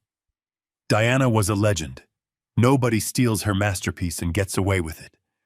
I am just glad I got to be the one to slam the door on him. Victor ended the call, leaving me alone once again in the quiet expanse of my study. I walked over to the large bay window. The Midwestern sun cast a bright, unforgiving light across my property. I pictured my son miles away, stranded on a tropical island. He and Monica were standing in a lobby they could no longer afford. Their corporate credit cards were useless. Their bank accounts were completely locked down by Rachel Thorne's maneuvers. They had no liquid cash, no way to pay for their suite, and absolutely no way to purchase a return flight home. In the Cayman Islands, defrauding a hotel is a serious offense. Management would not offer sympathy to Americans who suddenly could not pay their exorbitant bill. They would involve the island authorities immediately. Furthermore, the corporate coup was dead. The offshore holding firm required a massive deposit to initiate the hostile buyout of Vanguard. With those funds impounded by federal investigators, the acquisition would instantly collapse. The holding company would sever all ties with Preston to avoid federal scrutiny.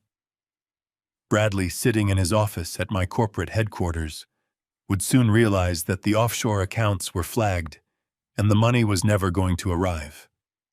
He would panic, attempting to erase his digital footprints, completely unaware that I had already promoted him into a position where his guilt was legally undeniable and fully documented. Monica's elaborate plan to bleed my son dry and escape with her lover had spectacularly imploded.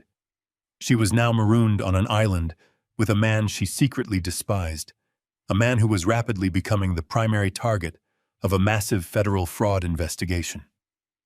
She had pushed Preston into stealing his mother's car to fund her ultimate betrayal, and in doing so she had locked herself in the exact same inescapable cage. They were entirely isolated, stripped of their power, their wealth, and their arrogant illusions. The financial empire they had sought to conquer had instead risen up and completely crushed them.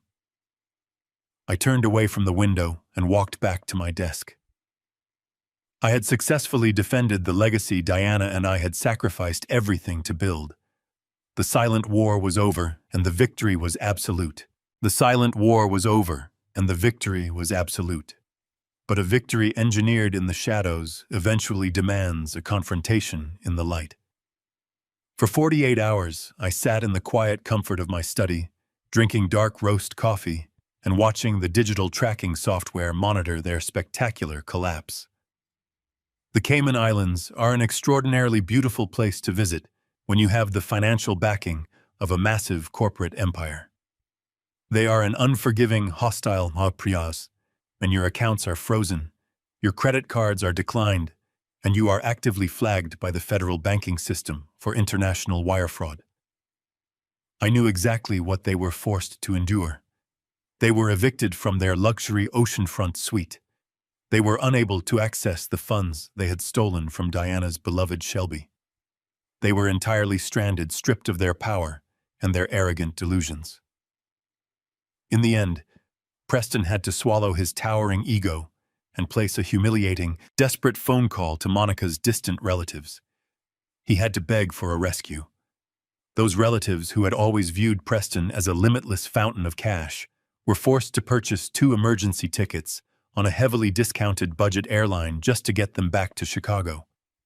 It was a humiliating, agonizing journey home, sitting in cramped middle seats, surrounded by the very people they had always considered beneath them. I was sitting in my leather reading chair, quietly reviewing the final logistics reports for the upcoming quarter, when the heavy oak front doors of my estate suddenly burst open. The loud, violent sound echoed down the long hallway, followed immediately by the rapid, furious clicking of high heels against the polished hardwood floor. I did not stand up. I did not move. I simply closed my leather-bound folder, folded my hands in my lap, and waited for the storm to reach my study. Preston and Monica stormed into the room like a pair of rabid animals. The visual contrast between the glowing, triumphant couple in the airplane selfie and the 2 exhausted, haggard individuals standing before me was absolutely staggering. Preston was wearing the exact same tailored blazer from the photograph, but it was now deeply wrinkled and stained with sweat. His hair was disheveled and his face was flushed bright red with an uncontrollable, frantic rage. Monica looked entirely unhinged. Her delicate silk scarf was gone, replaced by a tense, rigid posture. The oversized designer sunglasses were pushed up onto her messy hair, and her eyes were wide with a fierce, calculating anger. They had crossed an ocean expecting to return as conquering corporate raiders. Instead, they had crawled back as bankrupt fugitives entirely dependent on the charity of distant relatives. Preston slammed his hands down on the surface of my mahogany desk, leaning forward until his face was inches from mine. "Do you have any idea what you have done?" he screamed, his voice cracking with exhaustion and fury. "Do you have any comprehension of the absolute nightmare we just survived? We were thrown out of our hotel, Dad. We were treated like common criminals by the resort management. My cards were completely useless. The bank treated me like a suspect, and you did absolutely nothing to fix it. You promised me you would call the fraud department on Monday morning, but the customer service representatives told me no one from your office ever authorized a security release. We had to beg Monica's uncle to buy us budget airline tickets just to escape that island. You completely humiliated us." I looked at my son, keeping my expression perfectly neutral. I did not raise my voice. I did not offer an apology. I simply stared at him, letting the heavy, suffocating silence fill the room.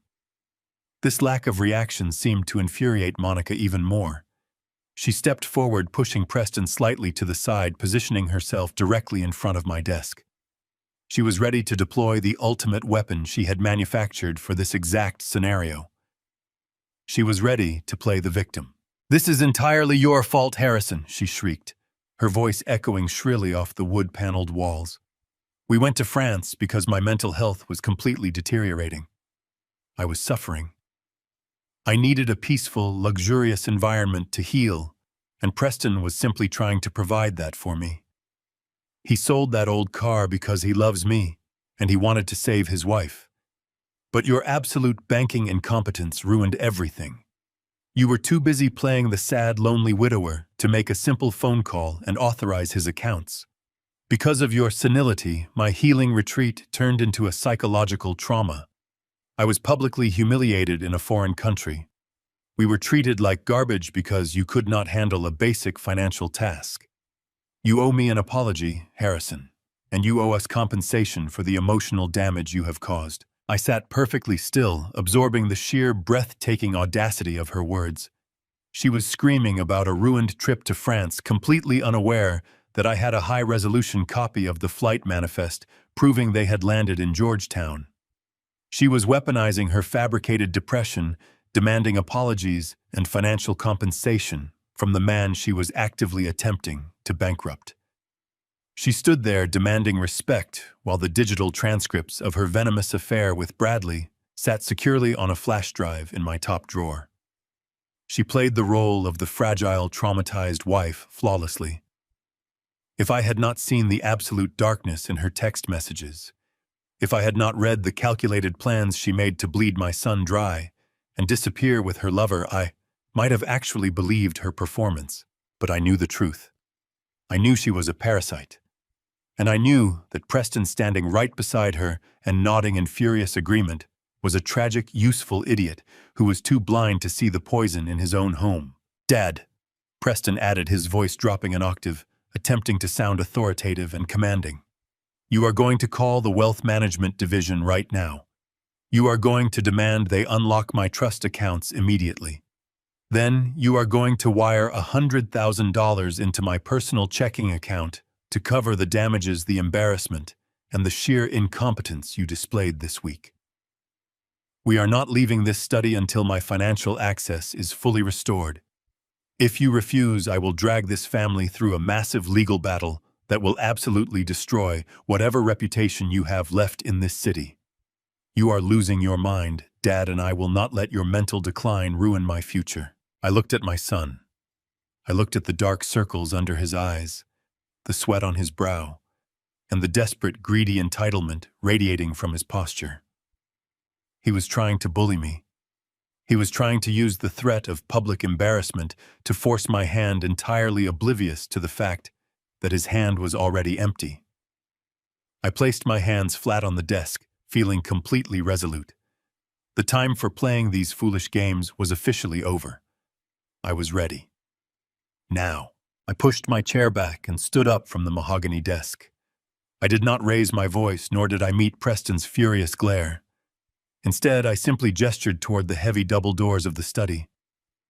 "If you wish to discuss financial compensation and the immediate restoration of your trust accounts," I said evenly, "we will not do it standing in the dark like arguing children. We will do it in the formal living room. Follow me."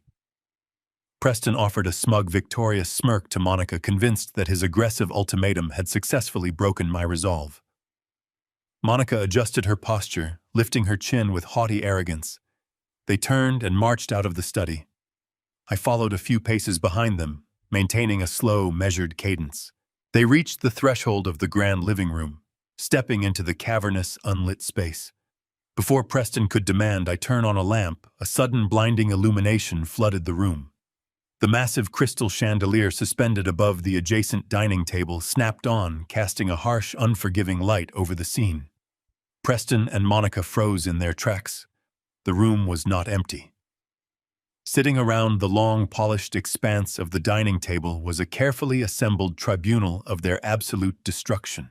At the far end of the table sat Rachel Thorne, her posture impeccably straight, a thick leather briefcase resting open before her. She wore a tailored charcoal suit and a chilling, predatory expression. To her right sat Victor Rollins, his massive arms crossed tightly over his chest, his eyes locked onto Preston, with a look of pure, unadulterated disgust. Next to Victor sat a man they did not recognize. He was dressed in a sharp, unremarkable dark suit, projecting the quiet, dangerous authority of a federal agent. But it was the man sitting at the opposite end of the table that drained every single drop of color from Monica's face. Bradley.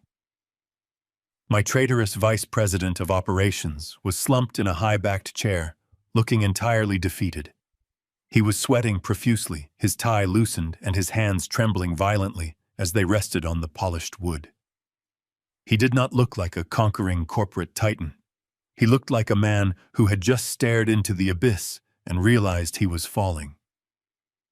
Monica let out a soft, choked gasp, her hand flying up to cover her mouth.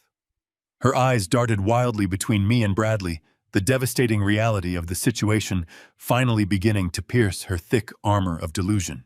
Preston, however, was too blinded by his own towering ego to immediately grasp the severity of the ambush. He puffed out his chest, stepping squarely into the light, trying desperately to project dominance. "What the hell is this?" he demanded, his voice echoing loudly in the silent room. "Is this some kind of sick joke, Dad? Why is Victor here? And Bradley, what are you doing sitting at my dining table when you are supposed to be managing the regional merger accounts?" Preston glared at me, his fists clenching at his sides. "I told you I wanted my funds unlocked, not a dramatic family intervention. I am not playing these games with you anymore." I walked past them, my footsteps completely silent against the Persian rug, and took my place at the head of the table. I did not yell. I did not match his frantic energy. I simply raised my right hand and pointed directly to a heavy wooden chair positioned opposite my own. "Sit down, Preston," I commanded, my voice carrying the absolute uncompromising weight of a judge issuing a final verdict. "You are about to find out exactly how much a trip to Paris really costs." Preston hesitated, glancing nervously at the federal agent, but the sheer gravity in the room forced him to comply. He slowly pulled out the chair and sat down, his previous bravado evaporating into thin air.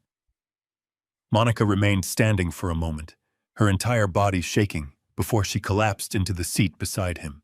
"Allow me to introduce our guests." I began, keeping my tone perfectly conversational. "You already know Rachel, my primary corporate counsel, and you clearly remember Victor. The gentleman sitting to your left is Special Agent Miller from the Federal Bureau of Investigation operating within the Financial Crimes Division." I paused, letting the word federal hang heavily in the silent room. "Agent Miller has been taking a very keen interest in the sudden, highly irregular movement of international funds involving the Vanguard acquisition." Preston swallowed hard, his eyes darting toward Bradley. "What does Vanguard have to do with this?" he stammered. "I just want my trust funds unlocked." I turned my gaze toward my former vice president. "Bradley," I said softly, "why do you not explain to my son exactly what happened to the Vanguard acquisition?" Bradley flinched, refusing to make eye contact with anyone at the table. His voice was a pathetic, broken whisper. "The acquisition is dead, Preston. It is entirely gone." "What are you talking about?" Preston snapped, leaning forward. "You were supposed to finalize the earnest money deposit on Thursday. We had the offshore shell company established. We had the capital ready to wire." "You had stolen capital?" Rachel Thorne corrected him, her voice slicing through the room like a scalpel. "Capital obtained from the fraudulent sale of a classic automobile that did not belong to you. Funds that were immediately flagged by the state, impounded by the federal banking authorities, and permanently frozen before they could ever reach your phantom holding company." Preston looked wildly at Victor. "You told me the transfer was just delayed," he accused. "You told me it was a security hold." "I told you the federal government impounded the funds," Victor replied coldly. "And I told you the local police impounded the vehicle. You tried to sell a stolen asset across international borders to fund a corporate coup. You really thought you were smarter than everyone else in the room." I leaned forward, clasping my hands together. "You see, Preston, you and Bradley thought you had engineered a flawless corporate sabotage. You believed you could siphon millions of dollars from Caldwell Cold Chain Logistics, push the capital through a shell company in the Cayman Islands, and leave me holding a bankrupt shell. And you, Monica," I shifted my focus to my daughter-in-law, watching her shrink back into her chair. "You thought you could manipulate my son into funding your permanent escape. You thought your affair with Bradley was a brilliantly kept secret. You thought you could mock my grief, drain my accounts, and simply fly away to a tropical paradise." Monica began to violently sob, her small frame convulsing in absolute terror. "Your father is entirely correct, Mr. Caldwell," Special Agent Miller stated in a calm voice, sliding a thick stack of printed transcripts across the polished wood. "We have fully documented evidence of wire fraud, grand theft, auto conspiracy, to commit corporate espionage, and international money laundering. Your entire future and freedom now belong to the federal government. Now you will sit quietly, and you will listen to Special Agent Miller explain exactly how you are going to surrender." The heavy silence that followed my final command was absolutely suffocating. Preston sat entirely paralyzed in his chair, his chest rising and falling in shallow, rapid breaths as he stared at the thick stack of federal transcripts resting on the table. The severe reality of his impending arrest was finally piercing the thick armor of his arrogance. But Monica was not ready to surrender. She possessed the desperate, reckless instinct of a cornered predator. She suddenly buried her face in her hands, forcing a series of loud theatrical sobs that echoed violently across the expansive dining room. She shook her head back and forth, her tears dripping onto the polished mahogany surface as she attempted to resurrect the very lie that had just been utterly dismantled. "This is a massive misunderstanding," Monica wailed, looking frantically between Special Agent Miller and me. We were in Paris. We were walking along the river trying to save my mental health. I was having a severe psychological breakdown, Harrison. You have to believe me. Preston simply wanted to take his wife on a healing retreat to Europe, and you are trying to twist a beautiful gesture into a federal crime. We never went to any island. We never committed any wire fraud. You are listening to the wrong people. Your banking errors ruined my fragile state of mind, and now you are letting these government agents terrorize your own family over a simple vacation." I did not interrupt her performance. I let her cry, allowing her high-pitched voice to fill the room, until her fake sobs began to sound pathetic and hollow.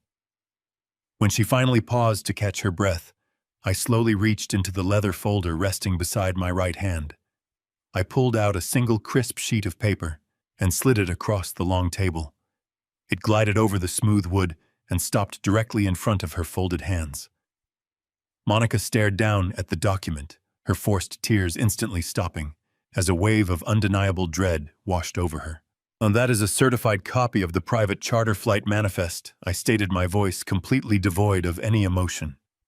"It clearly shows your names, your passport numbers, and the exact trajectory of your private jet. You did not fly across the Atlantic Ocean to heal your fragile mental state in France. You flew directly south, landing at the international airport in Georgetown, Grand Cayman. You were sitting in a first-class cabin drinking expensive champagne and reviewing travel magazines featuring Caribbean resorts. Your meticulously planned Parisian alibi is a complete fabrication, Monica. The federal government knows exactly where you went, exactly what time you landed, and exactly which luxury resort evicted you this morning." Preston looked down at the flight manifest, his face turning an ashen, sickly shade of gray. "Dad," he whispered weakly, his voice barely audible over the hum of the room.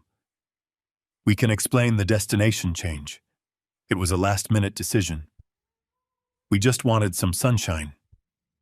I ignored his pathetic excuse. I reached back into the leather folder and withdrew a much thicker stack of legal documents. These papers bore the official seals of the Cayman Islands Financial Registry. I slid this second stack across the table, watching it come to a rest next to the flight manifest. "Those are the incorporation papers for a Caribbean shell company," I explained, keeping my gaze locked onto my son. "A phantom holding firm designed specifically to funnel millions of dollars through unregulated offshore channels. And if you look very closely at the bottom of the last 3 pages, Preston, you will see your own signature authorizing the creation of that entity. You will also see the authorization for a massive earnest money deposit intended to initiate a hostile corporate takeover of Vanguard Logistics." Preston stared at the signatures, his eyes widening in absolute horror.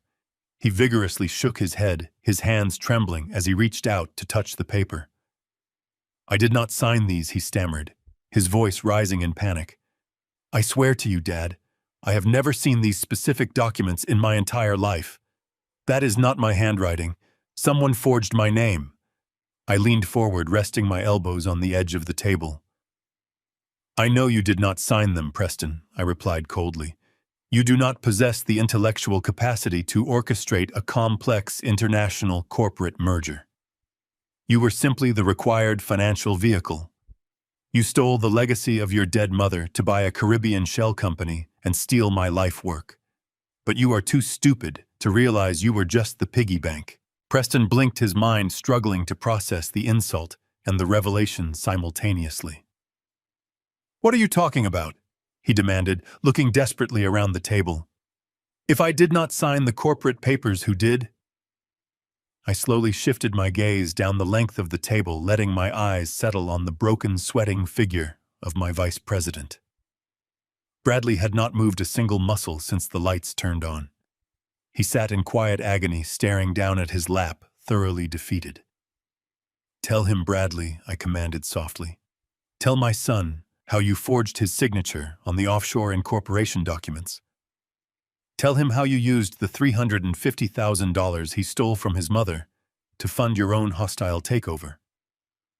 Tell him how you planned to bleed Caldwell Cold Chain Logistics dry, shift our primary accounts into your hidden Caribbean firm, and leave Preston holding the bag for federal corporate fraud."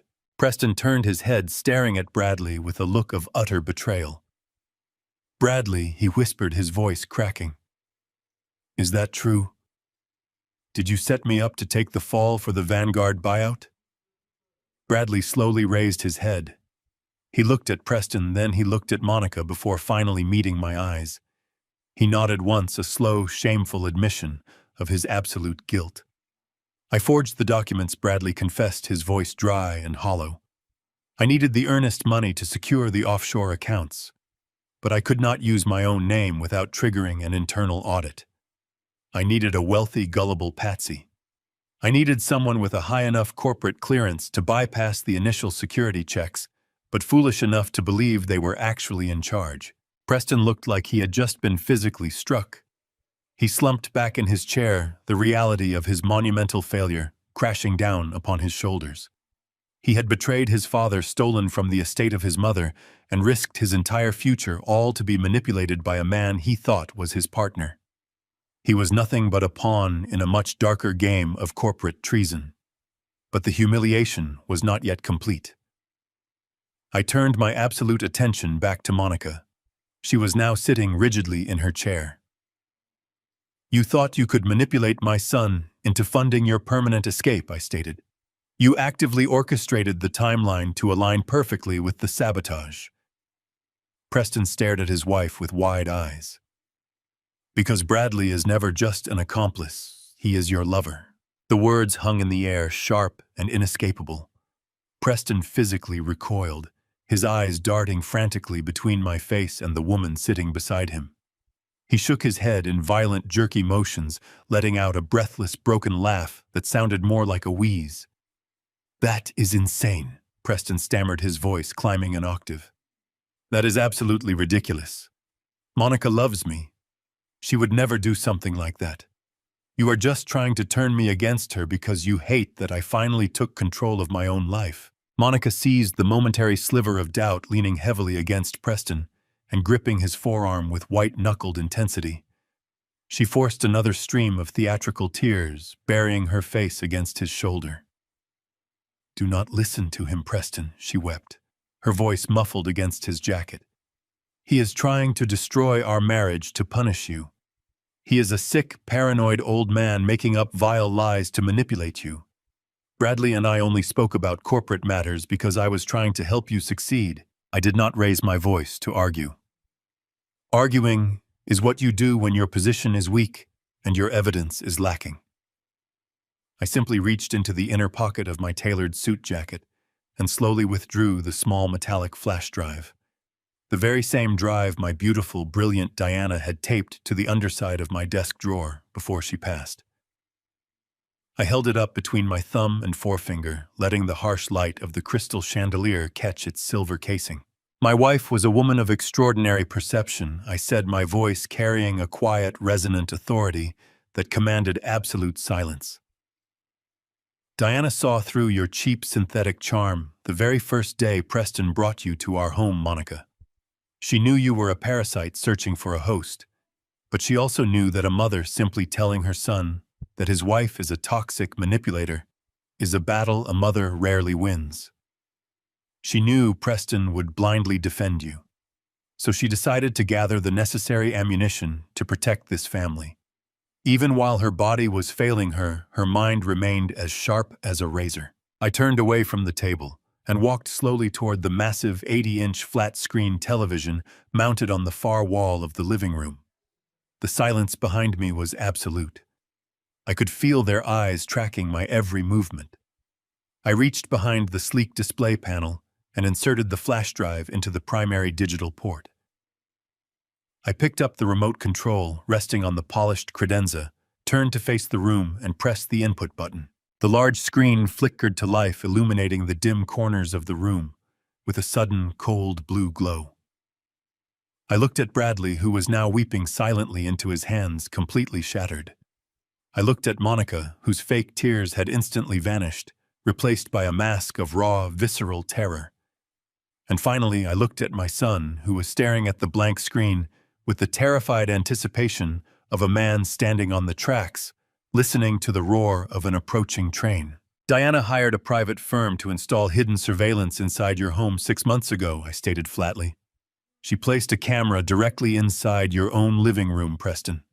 She wanted to know exactly what was happening under your roof while you were busy playing the oblivious, aspiring corporate titan." I pressed the play button on the remote control. The screen immediately rendered a high-definition, wide-angle view of Preston and Monica's lavishly decorated living room. The digital timestamp glowing in the bottom right corner indicated a Tuesday afternoon, exactly 6 months prior. The room on the screen was quiet for a brief moment. Then the front door opened, and Monica walked into the frame, followed immediately by Bradley. Preston let out a soft, confused gasp as he watched his own living room on the screen. He watched his wife drop her designer handbag onto the sofa and turn to face the vice president of my company. There was no hesitation between them, no professional distance. Bradley immediately stepped forward, wrapping his arms around Monica's waist and pulling her into a deeply passionate, lingering kiss. It was not a brief lapse in judgment. It was the comfortable, routine intimacy of a long-standing, deeply entrenched affair. Preston stopped breathing. He sat frozen in his chair, his hands gripping the mahogany table so tightly, his knuckles turned a ghostly white.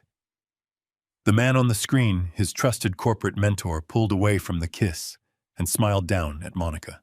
"He actually bought the offshore expansion pitch," Bradley said on the recording, his voice echoing clearly through the surround sound speakers of my living room. "I cannot believe how unbelievably gullible your husband is. I told him he needed to establish an independent shell company in the Caymans to bypass Harrison's oversight, and he just nodded and asked for the paperwork." Monica laughed on the recording. It was a cruel, sharp sound that sliced through the heavy silence of my estate. "Preston is a desperate idiot," she replied, pouring 2 glasses of wine and handing one to Bradley. "He is so desperate to step out of his father's shadow that he will sign absolutely anything you put in front of him. He thinks he is a genius executing a masterstroke." Bradley took a sip of the wine and smirked. "It is perfectly aligned," he stated confidently. "I have the Vanguard acquisition funds staged. Once Preston funnels his portion of the capital into the holding firm, I will execute the digital transfer, wipe the ledger clean, and leave him holding the bag. The federal authorities will find his signature on every single document. By the time Harrison realizes his entire logistics empire has been gutted, you and I will be sitting on a private beach, and Preston will be looking at a 20-year federal prison sentence." Monica wrapped her arms around Bradley's neck, resting her head against his chest. "I cannot wait to be done with him," she whispered lovingly on the recording. "Just make sure the money clears before we disappear. I do not want to spend another miserable day pretending to care about this pathetic family." I pressed the pause button, freezing the image of Monica and Bradley in a loving embrace on the massive screen. The digital silence crashed back into the living room, heavier and more suffocating than before. I did not say a word. I simply looked at my son. Preston was completely destroyed. The physical transformation was immediate and absolute. The arrogant, demanding corporate raider who had stormed into my house demanding apologies and financial compensation was entirely gone. His chest was heaving with irregular, ragged breaths. A low, agonizing sound clawed its way out of his throat, a sound of pure, unadulterated heartbreak and fundamental betrayal. He looked at the paused image on the screen, then slowly turned his head to look at Monica. She was staring at her lap, refusing to meet his eyes, her face pale and devoid of any defense. The words hung in the air, a lethal strike that severed the last thread of my son's sanity.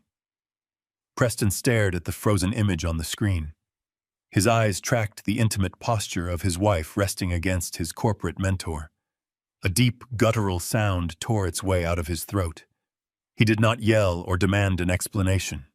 The betrayal was absolute, the humiliation profound. In a fraction of a second, the shock contorted into blinding rage. Preston lunged forward across the dining table. He moved with sudden, violent velocity, sending his chair crashing onto the polished floor. He threw his body weight over the mahogany surface, scattering the pristine stacks of federal transcripts. His hands clamped onto the lapels of Bradley's tailored suit. Before Bradley could defend himself, Preston yanked him forward and delivered a devastating blow directly to his face. The sound of bone colliding echoed with a sickening crack through the living room. Bradley let out a sharp cry of pain, his head snapping backward as he tumbled out of his chair and crashed onto the rug. Preston vaulted over the edge of the table, landing heavily on top of the vice president. His fists rained down in a flurry of blind, uncoordinated strikes. He screamed incoherently, his voice ragged and raw. Monica shrieked, scrambling away from the violence and pressing her back flat against the wall. She covered her face, terrified the rage would turn toward her. I simply watched the inevitable destruction of an alliance built on lies. The undercover federal operative moved with terrifying efficiency. He bypassed the table, reaching the chaotic scuffle on the floor in an instant. Miller did not issue verbal commands. He reached down, gripped the collar of Preston's blazer, and hauled him off Bradley with a single powerful motion. Preston flailed blindly, throwing a wild punch. Agent Miller effortlessly deflected the strike, stepped into his guard, and executed a flawless tactical sweep. Preston hit the floor hard, the breath rushing out of his lungs in a painful gasp. Miller pinned my son face down on the carpet, his knee firmly between Preston's shoulder blades, his right arm twisted sharply upward. "Stay exactly where you are," Miller commanded, his voice projecting absolute authority. "If you resist a federal officer again, I will add assaulting an agent to your charges. Breathe slowly and remain completely still." Preston stopped struggling. He lay pinned against the floor, tears of defeat streaming down his face and soaking into the rug. A few feet away, Bradley rolled onto his side, groaning miserably as he clutched his bleeding nose. His immaculate corporate veneer was entirely shattered, replaced by the pathetic reality of a broken thief. Victor Rollins stood up slowly, looking down at the two men with supreme disgust. He walked over and stood beside Miller, crossing his massive arms to ensure nobody attempted an escape. I turned my attention back to the table, adjusting my cuffs before nodding to my counsel. "Rachel," I said smoothly, "I believe it is time to formalize the consequences." Rachel Thorne stood up.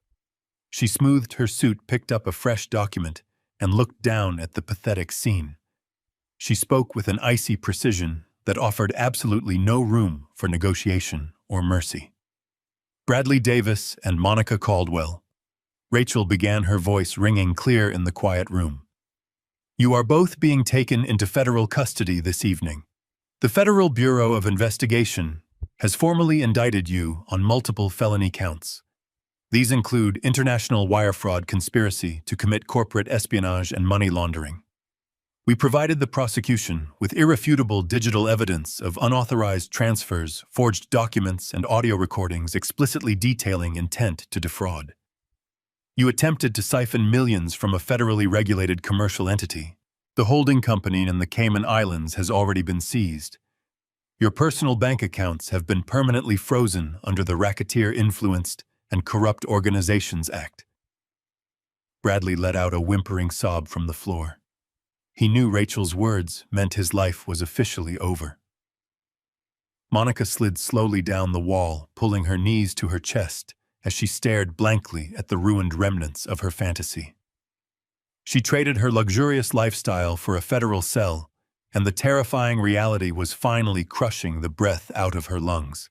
Rachel then shifted her cold, penetrating gaze down to my son, who was still pinned beneath the heavy, unyielding weight of Special Agent Miller on the Persian rug. Preston Caldwell, she continued, her sharp tone completely devoid of any lingering familial sympathy or forgiveness. While you were an unwitting pawn in their much larger corporate espionage scheme, your individual actions remain highly illegal and indefensible. The state of Illinois is officially charging you with grand theft auto and the fraudulent forgery of a legal vehicle title. Furthermore, the federal government is indicting you for conspiracy to commit international wire fraud stemming directly from your brazen attempt to transfer the illicit proceeds of that stolen vehicle into an unregulated offshore banking account. You willfully engaged in the intentional theft and liquidation of a highly valuable estate asset, and you will absolutely answer to those specific charges in a federal court of law. Special Agent Miller reached to his tactical belt and produced a heavy pair of steel handcuffs. The sharp metallic ratcheting sound echoed loudly through the room as he securely fastened Preston's trembling wrists behind his back. Miller hauled my son to his feet, pulling him upright. Preston could not even look at me. He hung his head, his shoulders shaking with silent, miserable, broken sobs. From the front hallway, the heavy front doors swung open again. 3 more federal agents stepped into the living room, their dark suits and grim expressions perfectly matching Miller. They moved swiftly across the room toward Bradley and Monica. Bradley offered absolutely no physical resistance. He simply held his hands out, his face covered in blood, as the agents locked the cuffs tightly around his wrists. Monica, however, began to scream. It was a shrill, genuine scream of absolute panic. She violently thrashed against the agents as they pulled her to her feet, kicking wildly and demanding they release her. It was a pathetic, futile struggle. The agents forcefully restrained her arms, clicking the steel bracelets securely into place. They marched her toward the door, her frantic shrieks echoing loudly through the grand corridors of my estate. Bradley was dragged out next, his head hanging low, in ultimate defeat, his shoes dragging against the hardwood floors. Finally, Agent Miller pushed Preston forward. My son paused for a brief fraction of a second at the threshold of the living room. He turned his head slightly, offering me a final shattered glance of desperate apology. I did not soften my expression. I did not offer a comforting nod. I stared back at him with the cold, unyielding resolve of a man who had successfully defended his empire from the very people he had tried to protect. Miller shoved him forward, and Preston disappeared into the dark hallway. The heavy oak doors slammed shut behind them, sealing the silence back into the house. I turned to look at Victor Rollins and Rachel Thorne. The silent war was completely finished, and I remained the undisputed king of the battlefield. The silent war was completely finished, and I remained the undisputed king of the battlefield. But just before the heavy oak doors could completely seal him away into the dark hallway, Preston suddenly wrenched his body sideways. He threw his weight against the tactical grip of Special Agent Miller, catching the federal officer momentarily off guard. The sudden, desperate movement caused Preston to lose his balance, and he crashed heavily onto his knees. Instead of standing back up, he scrambled across the polished hardwood floor, dragging his handcuffed wrists awkwardly behind his back. He moved like a wounded, pathetic animal, his breathing ragged and frantic, until he reached the edge of the Persian rug where I stood. Before anyone could intercept him, Preston lunged forward and buried his face against my leg. He desperately clamped his arms around my knees, his tears soaking into the fabric of my tailored trousers. The grand living room, previously filled with the chaotic sounds of federal arrests, suddenly plunged back into a suffocating, heavy silence. Agent Miller immediately stepped forward to retrieve his prisoner, his face flushed with professional embarrassment, but I raised my right hand. I held my palm flat in the air, a silent, absolute command for the federal agent to wait. I wanted to hear exactly what my son had to say. Preston looked up at me, his face a bruised, swollen mask of absolute terror and devastation. His jaw was trembling, and a thin line of blood trickled from the corner of his mouth, where he had bitten his lip during the struggle. "Dad, please," he begged, his voice cracking into a high, desperate whine. "You have to stop them. You have to tell them this is a mistake. I did not want any of this to happen. I was manipulated. Monica and Bradley, they used me. They twisted my mind and made me believe I was doing the right thing for the company. I never wanted to steal from you. I never wanted to hurt you or Mom. You know me, Dad. You raised me. I am your son. I am your blood.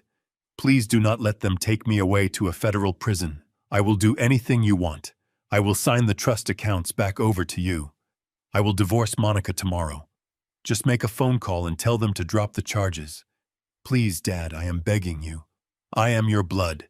I stood perfectly still, looking down at the broken, weeping man clutching my legs. I did not feel a single ounce of paternal warmth.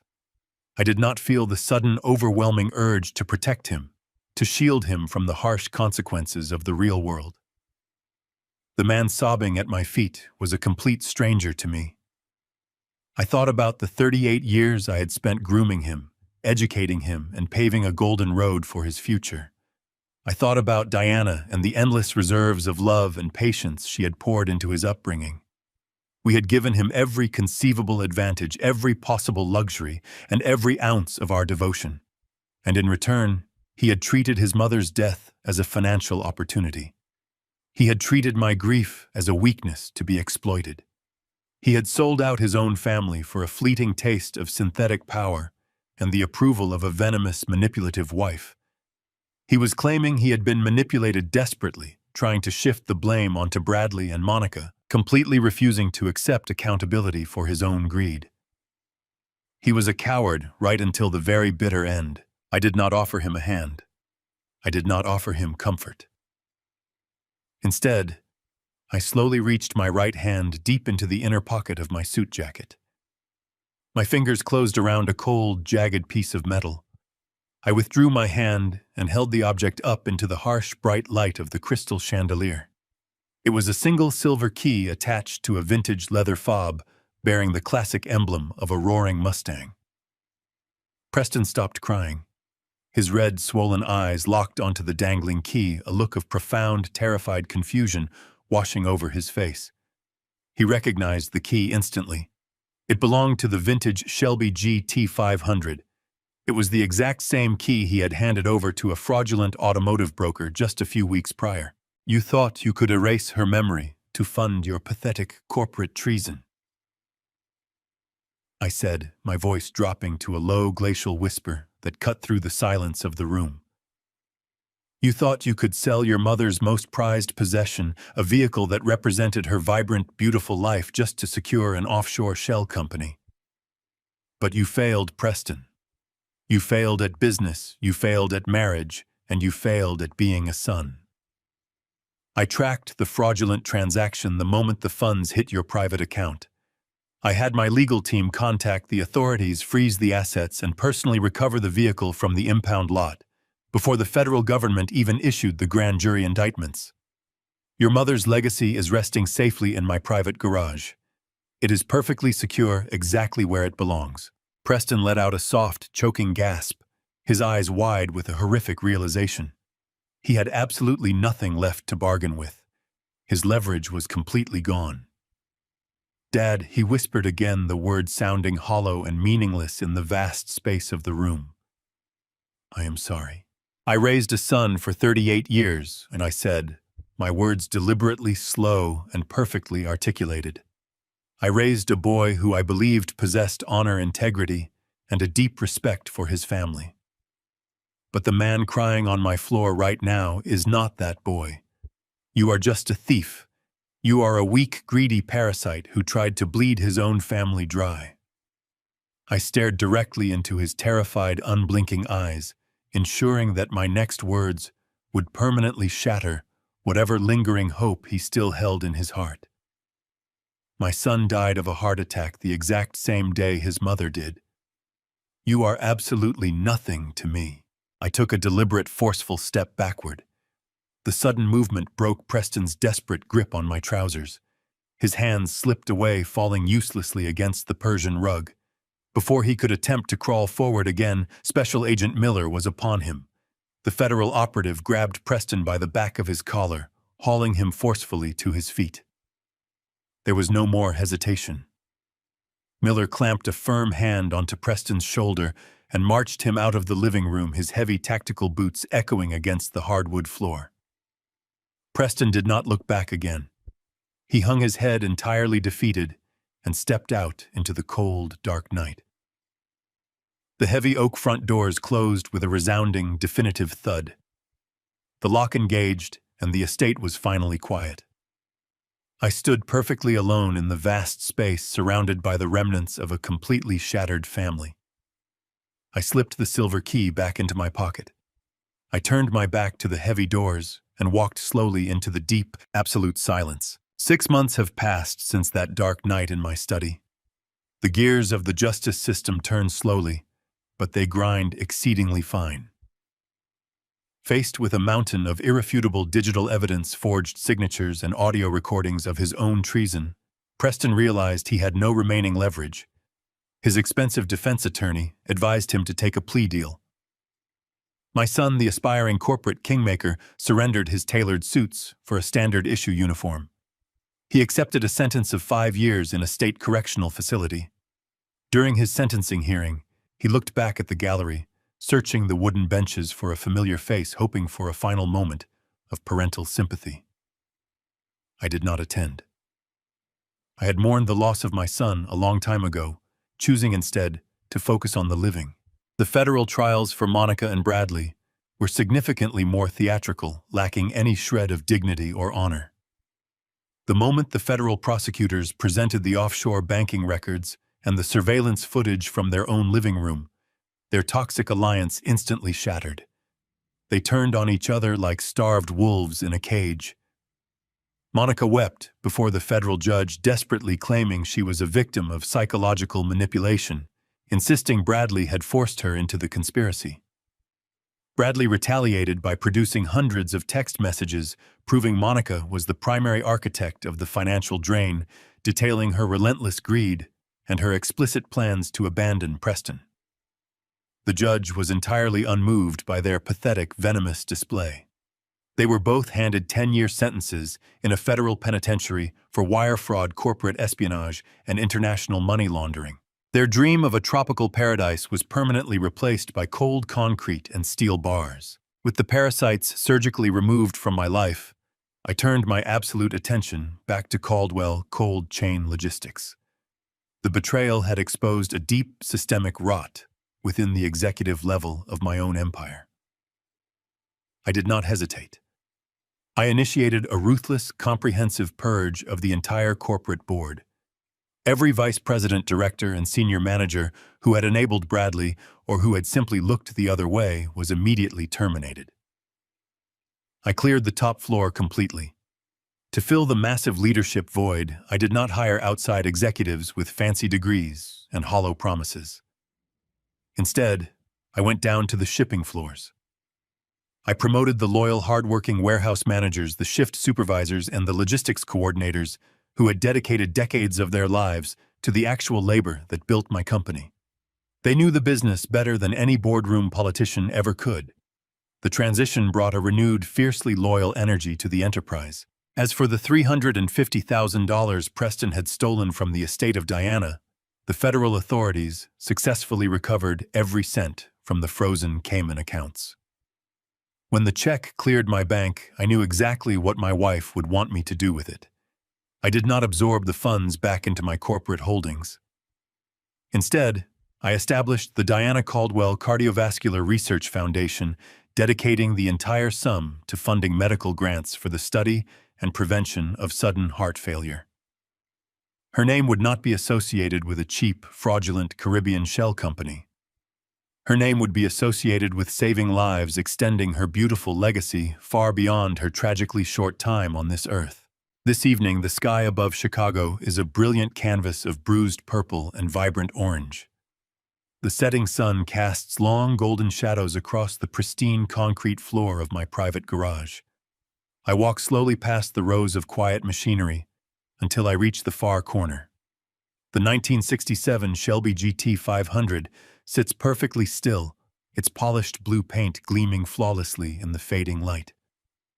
I pull the silver key from my pocket, open the heavy driver's side door, and slide into the vintage leather seat. The cabin smells of old oil-rich leather and the faint lingering memory of Diana herself. I reach out, running my hand gently over the smooth wooden rim of the steering wheel. She had lovingly restored every single inch of this magnificent machine, with her own bare hands pouring her soul into the restoration project. I insert the key into the ignition and turn it. The massive V8 engine roars to life, a deep, powerful, mechanical thunder that warmly shakes the very foundation of the garage. It is a perfect machine, built by a truly perfect woman. I shift the heavy manual transmission confidently into gear, pull out of the driveway, and drive forward into the glowing horizon, knowing my beautiful wife is smiling down upon me finally and entirely at peace with my life and my protected legacy. I know she would be proud of the choices I made to defend her memory. Greed is a venom that blinds you to the hands that feed you. When you view family as nothing more than a resource to be exploited, you forfeit your right to their loyalty, their protection, and their love. True legacy is never built on what you can inherit or steal. It is built on integrity, hard work, and the respect you show to those who paved the way. Never mistake an old man's silence for ignorance, and never underestimate a parent's willingness to burn their own empire to the ground just to ensure the rats do not get the feast. Have you ever discovered a devastating secret that completely shattered your view of someone you loved? How did you handle the ultimate betrayal? Share your story in the comments below. Do not forget to like this video, subscribe to the channel, and hit the bell for more relentless life stories.